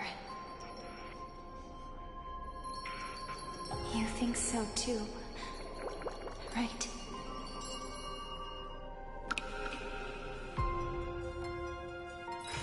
Peaceful days are like breezes, carrying the scent of weekend.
On the days that the grove fell, he accepted his defeat and demise, as if embracing truth and heresy. Believe in Titans, and you'll have a happy death. Deny the Titans, and you'll have a fulfilling death. Yet, as the lightened soul bids farewell to its heavy shell, a Titan made an untimely call. Do not be startled, child of humanity. You have a final query in this world. You finally came. He does not seem shocked, and lets the core flame take over his shell. Be more punctual next time, if you will. Upon his first meeting with the Titan, the blasphemer is already on his best behavior. And towards the suggestion to reforge his body, he paid no mind. I have so kindly offered you the best body. So why do you insist upon your mortal imperfection? The scholar replies in candor. Only by retaining the various flaws.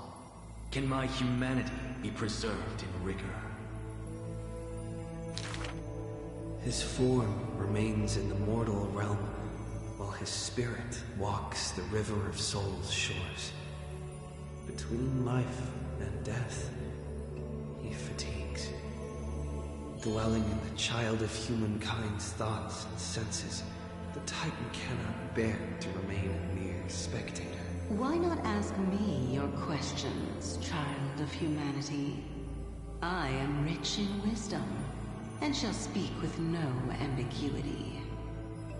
As though an unspoken pact, the scholar asked the god about all things, feigning a humble quest for knowledge. Do you treat me just as a way to answer questions? A mere machine? The Titan got what they asked for. You should thank me, for good questions are rarer than good answers. Compared to the joy of a new life, the scholarly breakthrough carried home alongside death filled the scholar's heart with more fervor. He returned to the Scourged Grove many times, and the black tide followed. Despite his defeats, he never sought help or permission. But at every desperate moment, the Titan would eventually take over one half of his body. The union of man and God. A flawed and clumsy choreography. It happened but once, a perfect harmony.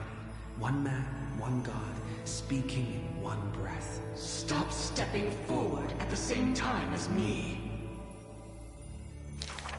The Titan once revealed the secrets of mixing life.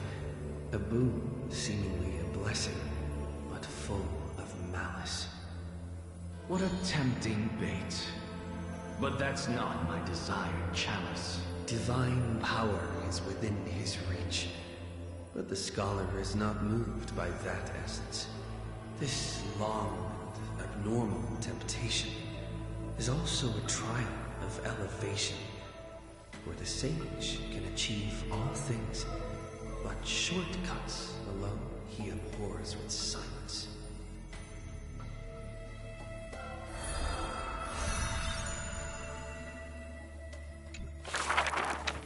Teacher, in this tumultuous world, have you thought about your will? It was just a joke, but the scholar, still at the grove, answered with extreme caution. He has much to say about his posthumous affairs, exhausting all, fearing the smallest omission. Teacher, could it be that you fear death? The assistant asks in concern. It was a question needed, yet he gave no direct reply. Philosophy is the inquiry into death, and I have always considered myself a philosopher. The assistant recounts all of the scholar's final wishes, each mighty as a mountain, asking what seemed impossible. The tombstone must be made of my treasured rare stones, carved with Dromus patterns. But that stone is a miracle of alchemy, tough beyond measure. No chisel could have shaken. That's also his plan. The assistant softly reveals the hidden plot. He hopes that instead of shedding tears over his death, we will find it in us to smile, even in a moment of sorrow. It's rumored that in the depths of the grove, the scholar left a teaching ingenium, imitating himself to the utmost detail. Go back. The living have not exhausted their thoughts. Go back. The dead have no desire to teach their works. The ingenium's words are cold and detached, like the deceased man himself. But if you have no one to talk to, fine. You can sit and converse. Now, the grove is no longer bustling, and the scholar has returned to dust. Thus, few in this world now know how he was also troubled by solitude in life. Someone once suggested, perhaps your ambition should also find its place among your final wishes. Pointless notion. He dismissed in derision. Unveiling the countenance of the gods is a task for the living. Perhaps that is his haughty position. Such a melancholy topic, yet he insists on feigning a twist, avoiding it altogether. Perhaps these chapters should not be retained. Most are from the scholar's handwritten drafts, shown without his permission. Yet there seems to be a voice there in remonstration. It's just the past. What harm is there in revelation? Even in passing, his hubris still resounds in reverberation. The smaller a thing is, the more it shows its weight. The more foolish my name is, the more glory my achievements will be in comparison.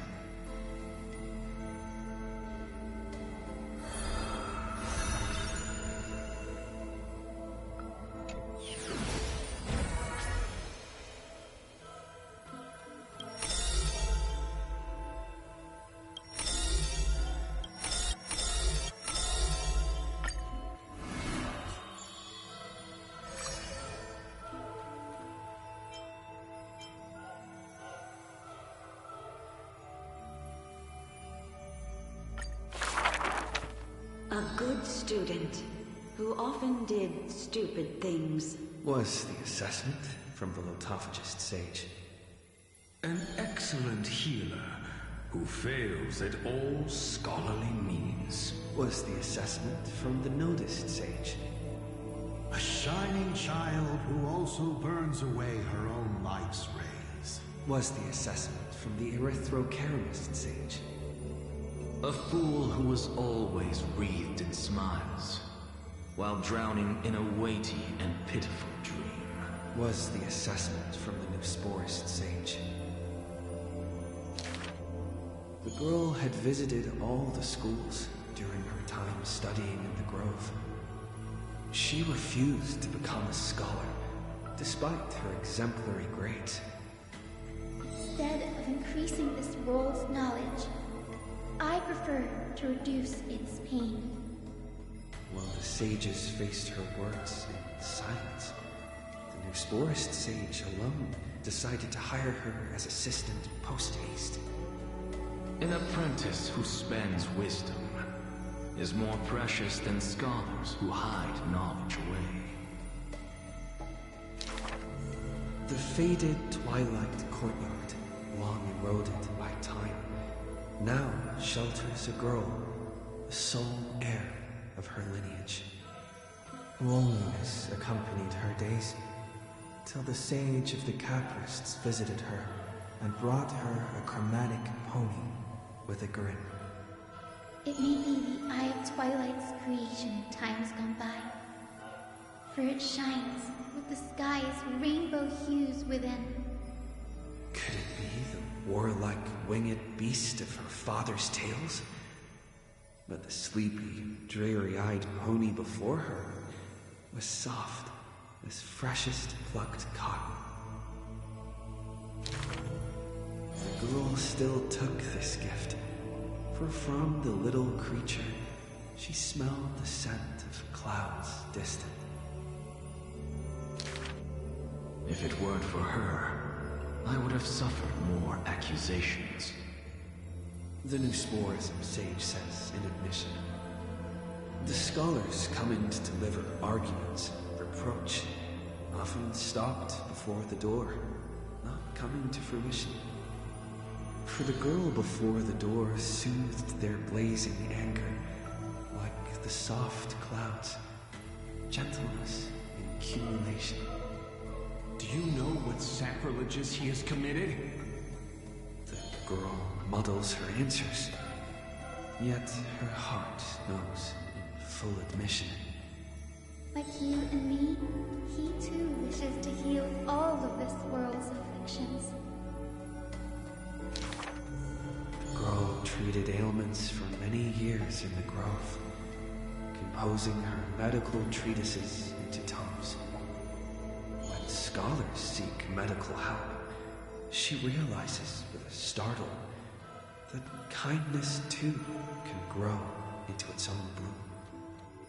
By that time, the twilight already lost their eyes, and the world drowns in evernight, while the girl and the healer again traverse the world in gloom. Seeing the golden thread in ivy in the night, though it has been long since she recalled her past, she once again thinks of her childhood dream. Should the sun be dimmed by destiny's decree, then the dawn that heals the world I shall replace.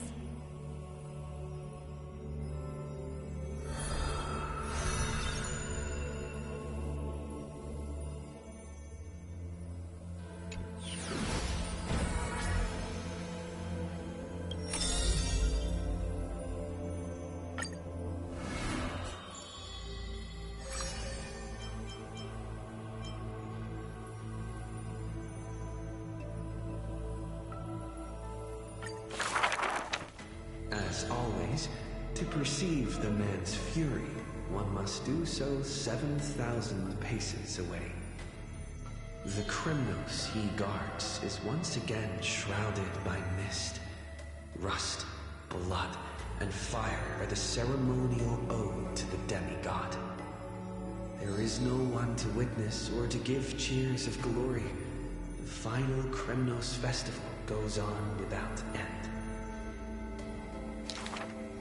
The victor shall embrace death in silence, and his glory will only be remembered by the defeated array. For that man, laws and seals no longer have meaning. War and battle never cease for a single minute, each passing day indistinguishable, morning and night entwined. The corpses pile up, filling ravines, forming mountains strong. He carved time with peak's edge, and counted the fleeting years by fires of war. Sometimes the lion would climb to the hilltop to look down on the world and search for friends in longing. The distant heavens and earth stretched vast and boundless, but their endlessness felt ever more remote. Like Nikador, he cannot escape Magnus's clutches. Guarding the city alone and embroiled in war, the murmurs of the black tide constantly sound in his ears. Yet a flame soars up his chest every moment, casting light upon the indomitable path behind him. Memories seal the echoes of the past as the man strides into battle, fists clenched fast. He is the wound this world must bear, the new king for whom old gods despair. As stated in Idonia's poems, humans are born with eyes closed to accustom to this world's light, and their sight fades in old age to reacquaint with night's anthems. But the man did not bow to the decay of time, rejecting the lure of death's call. With each return from the brink of death, his eyes burn with fury, fixed upon his foes, until everything suddenly faded away. like a surging black tide swallowing all into nothingness. The world dissipates in the roiling black tide's requiem. Even the lion will one day die, a departure with no way back. With a sudden fall, his pierced chest hits the ground, and slowly flowing into the underworld is his golden blood, departing his system.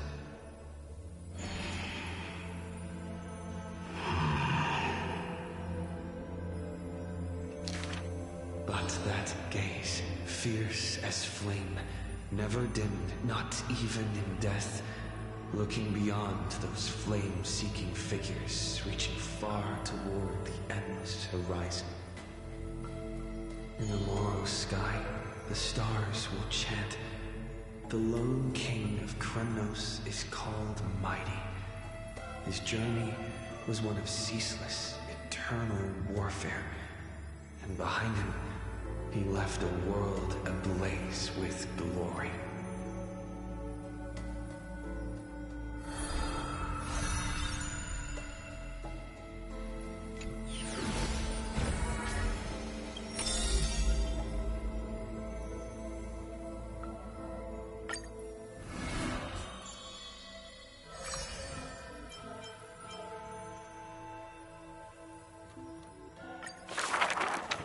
The two girls frolicked in the wheat fields, fleet as doe deer, making ripples in the shallow puddles and pools clear.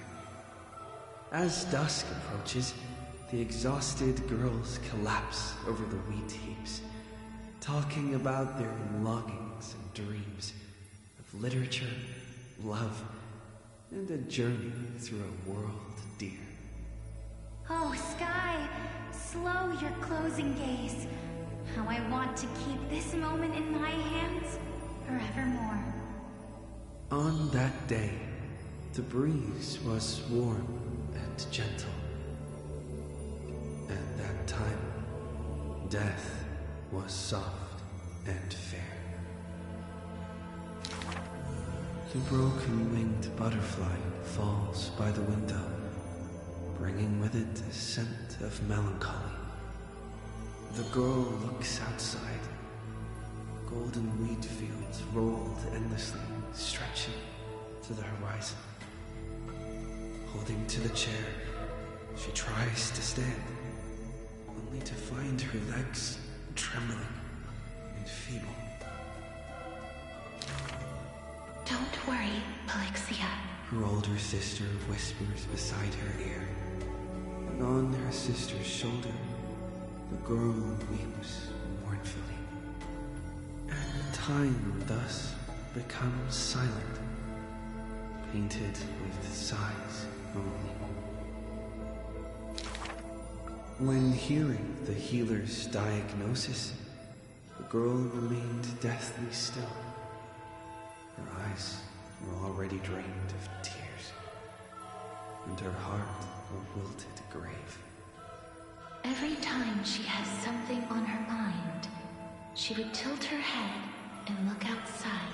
Her sister follows her gaze, seeing a barren field turned by wind into a desolate gray expanse. Till one day, when the girl looks outside, she sees a dash of dark blue, most brave. It's a flower my sister planted. Like the torrential river of life, it pours into the depths of her heart. The flower is called Antilla. Even in the Netherland, it's rumored to thrive. You are the quiet in my heart, amidst the chaotic choreography. That seems to be its choreography.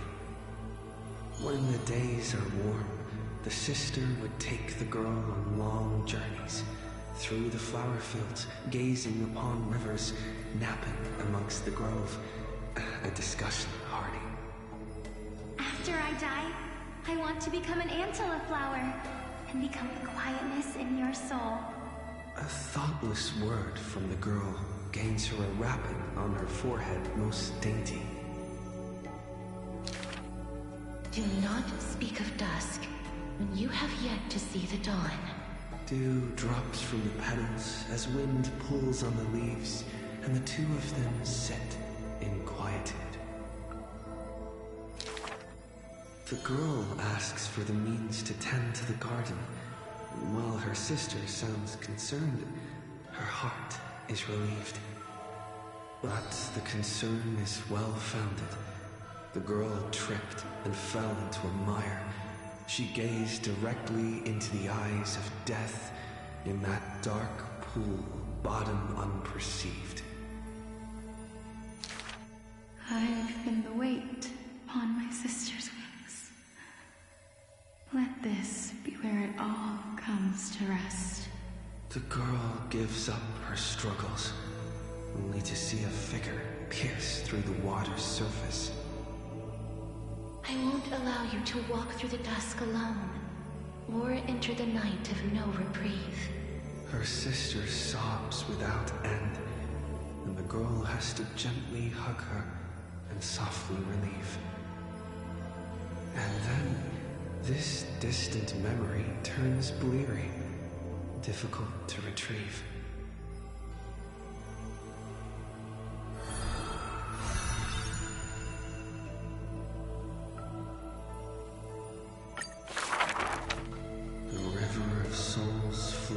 To the other side, wrapped in the land's night, broad, slow, an eternal and silent sight. It belongs to all in this world that has life, all of which flows downstream, converging as one. The master of the nether realm, Thanatos, enshrouds himself and the souls within the moon cocoon. The dragon, born from the cocoon, carries a girl, soaring upstream the river of souls, defying its eternal flow. Their connection flows tighter than blood, and the key that opens the netherworld's gates is the sister's selfish plight. Back then, the boreal winds cut through to the bone. Back then, death was a bitter and stabbing fright. In the Netherrealm, without an earth or sky, a flower named Antilla blooms, its beauty witnessed by but one soul. You are the quiet in my heart, amidst the chaotic choreography. The younger sister scores through the blooming Antilla fields, never finding that promised dark blue sprig. She silently made up her mind. Death, leave all your dark nights to me, and save the dawns for her. The younger sister gazes at the moon cocoon high above, and plans a trip to the mortal realm, a distant flurry. A bard once sung to musical notes. Do not turn back. Oh, do not turn back. The long hand of shadow will retain the dead behind their gates. The giant dragon born from the moon cocoon willingly offered itself as the enduring barge of the River of Souls. No need to turn back. Oh, no need to turn back. That price had long been paid for you by someone else. The dragon lowers its long neck and places the girl on its back. In slumber, she will unknowingly greet the dawn of her rebirth. The dragon flaps its wings in the chilly gloom of the floating dead upstream, ferrying from purity into grime, going from silence to roaring boom. The souls of countless poets flounder past, their distant rhymes endless like foams. Do not turn back, for to look toward the land of mortals is in itself turning back. In this pale dawn, the sun's first rays light the night ablaze. So the dragon crosses the sea of souls onto the shores of life and strands itself in the gleam. We know not where these stories arise. They are scattered across the shallows with the waves.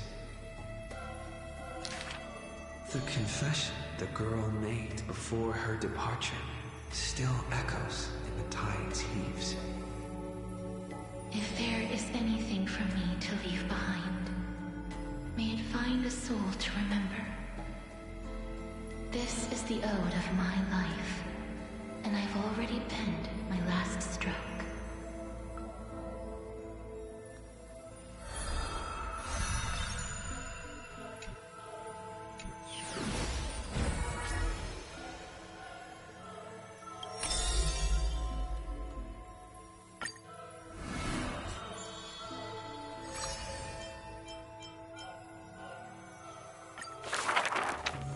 The solemn council is still filled with clamor. Future's destiny still whirls in discussions of candor. To discard the city and save oneself, or to chase the flames that waver. None know the choice that would lead them to a place better. I fear. How can mere mortals defy the gods? I worry. How can mortal bodies reforge the world anew? I suspect that the prophecy is simply a rumor. In the distant past, the Holy Maiden brought the first prophecy to all city-states. Hearken to the sounds that the doors whisper. In the name of God's proper hope she will give to humanity. Though she falls into confusion, she will bring guidance to this world in vigor. Overthrow the gods, it declared. Of the previous journey, she will always remain aware. The Queen of Laws lifted the flag to chase the flames flare. The tripartite prophecy guided all the world's heroes, all who dared, and building a new world was their oath of yesteryear. The earth roared for them, the tides surged for them, the scales of destiny shivered violently, then slowly calmed. The core flames of the Titans rested here, while the blood of companions congealed over there. The child led one hero after another to their end, but no end awaits her, no rest to prepare. Teacher, do not hesitate. The weaver of gold brushes aside the child's tears. The world still walks on the path you indicate. The prophecy still stands, even if the actors now different faces wear. Restore the core flames, it declared. The solemn council is still filled with clamor. Future's destiny still whirls in discussions of candor. To stop right there and seek peace, or to continue a work still unfinished. None know the choice that would lead them to a place better. Stop! We only wish to live life as it is. No more. Cease! Our achievements already stand tall. Rest up! We only wish to live in peace and prosperity. The discussions today are the same as those in times past. treating now will forever deny us the future. The child has already conquered her confusion and fear. No longer before the mists of fate will she cower. Hearken to the sounds that the doors whisper. She travels through myriad passages, burning with determination to once again bring light to humans through her endeavor.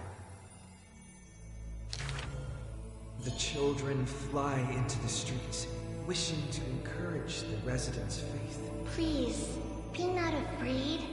We will definitely bring you to a new home. Lady Tree, Lady Trian, please, don't cry. Do not worry. We trust you always. The matron wipes away the tears on the children's faces. The praying ones piously bless them in faith. The lost ones take the children's hands, just as the prophecy guides their path. Bear the divine authority, it declared. Quiet Trian has little to say. Lively Trian loves to play, and well-behaved Treeby roams around all day. The people's encouragement rings sincere. The Chrysos heir's companionship lasts through the years, and Mother's embrace warms up every dream. Thus the child understands. Thus the child accepts, though countless farewells on her shoulders weigh, though destiny's blood dries like clay. There will always be passageways filled with warm sun rays that silently open to them in future and past days. And from them, a voice says, Forge miracles, it declared.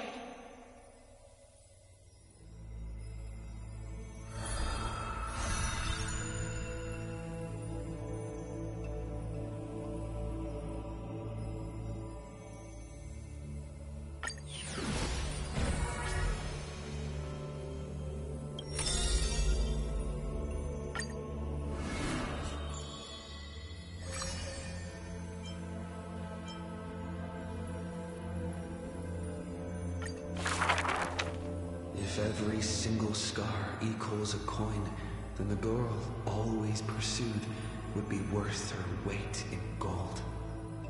Deception, theft, and night heists. But her nerves failed her when it mattered most.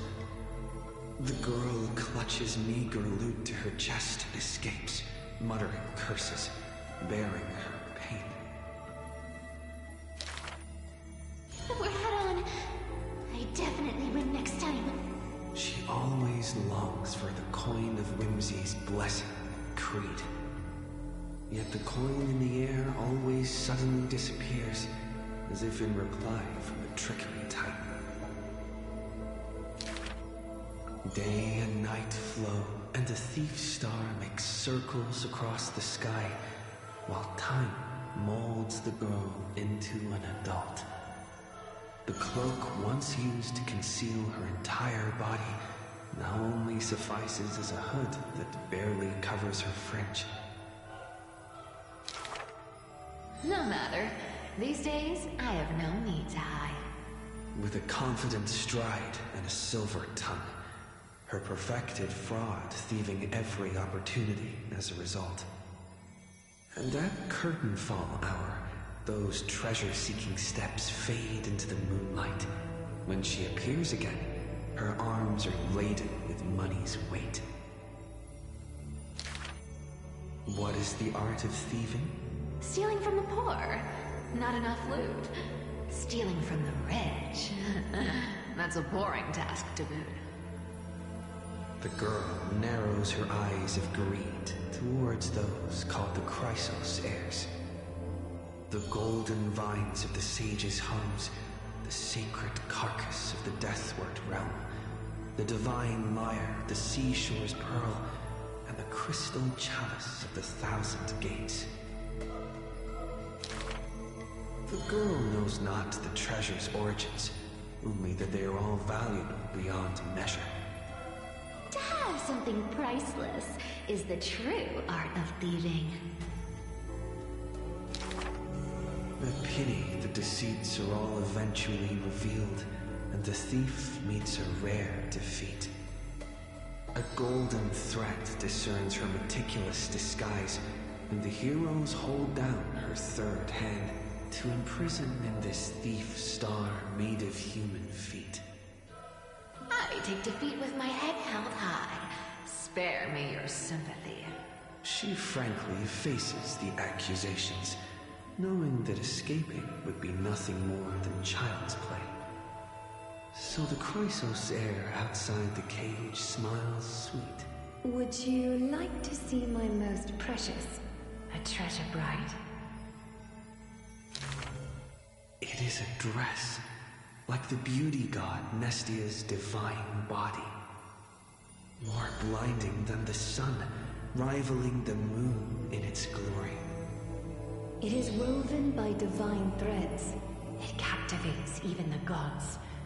But all the lies and deceit are revealed under the golden thread's query.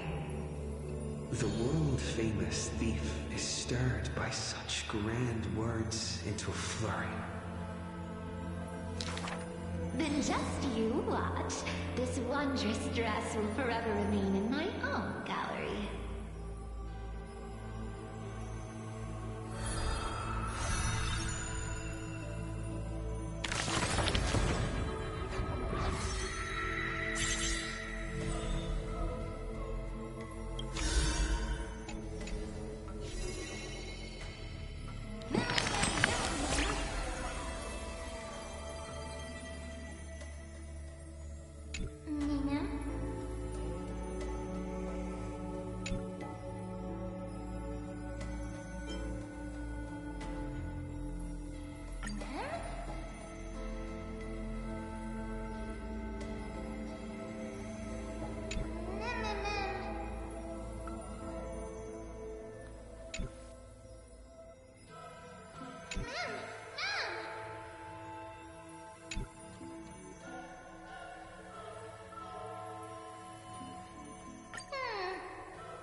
Testing, testing. Alright, I'm back. Not like my quips were all that important anyway. And not like I'm gonna be here much longer. Honestly, fixing that was dumb and probably unnecessary.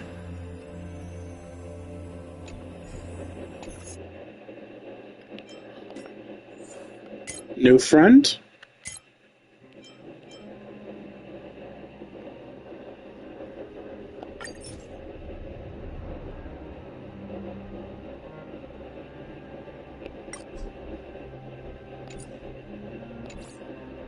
You're weaker than me, but I don't care.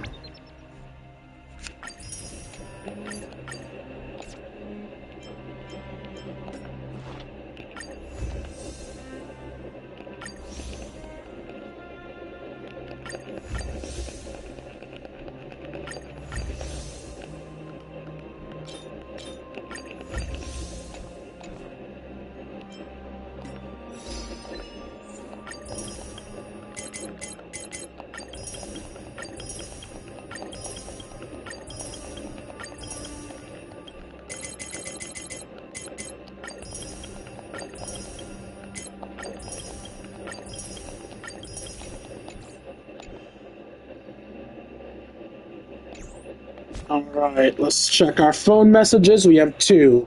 The Astral Express and Bailu. The Astral Express is clearly story-based. Everyone, the train car that entered Amphorus is still out of contact. March 7th's condition seems to be getting worse. Himiko, Walt, look at me. Can you read the message I sent? Message failed to send. How's the situation on your end, Walt? Things are going well so far. Herder invited Skrull to assist us, and we had a detailed chat in the seclusion zone. Both geniuses contributed with their knowledge. We're now closer to clearing up the mystery surrounding Amphorus. However, there's a lot of unexpected information. It's hard to explain everything in a text message. I'll send you the meeting notes as a video right now. Understood. Can I watch if I go to the space station? Help me out, Space Anchor. I want to head to the space station and check the meeting records too. Message failed. King, I want to ask. Do you know of any ways to grow taller? I'm not the one asking, okay? I'm asking for a patient. Am I the doctor or are you the doctor? Stop interrupting! I'm the one asking here. Just give me an answer.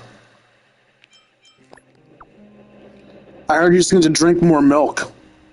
That's a myth. I already tried.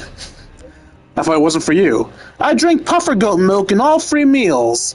I haven't grown a single zilch. Seems like you've tried it all. Not really. That patient tried it. Nothing worked. I understand.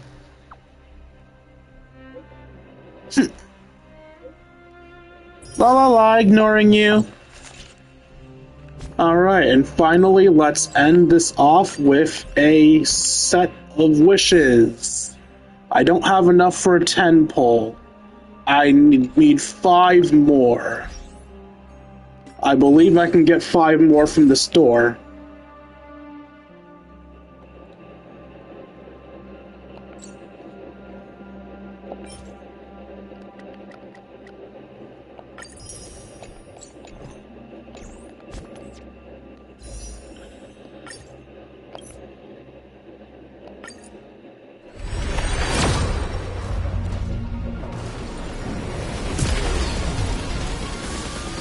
That's another 4-star.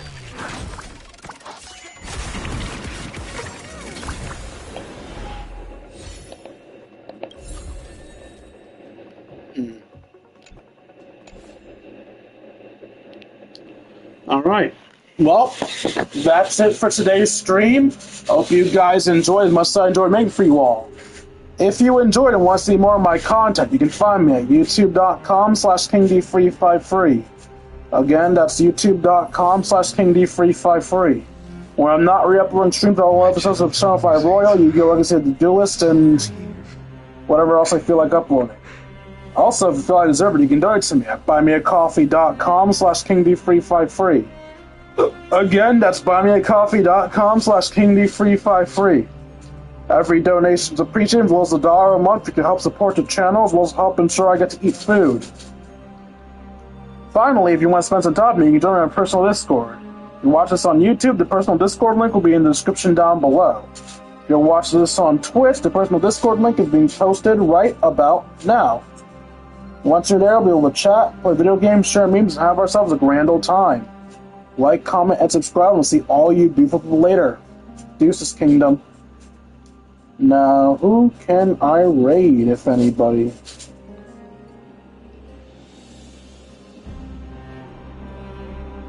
Honestly, with how late it is, I don't even know if I want to raid.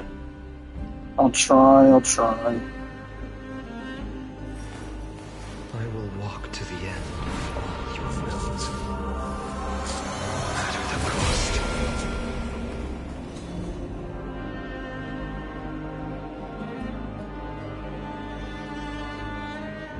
Okay.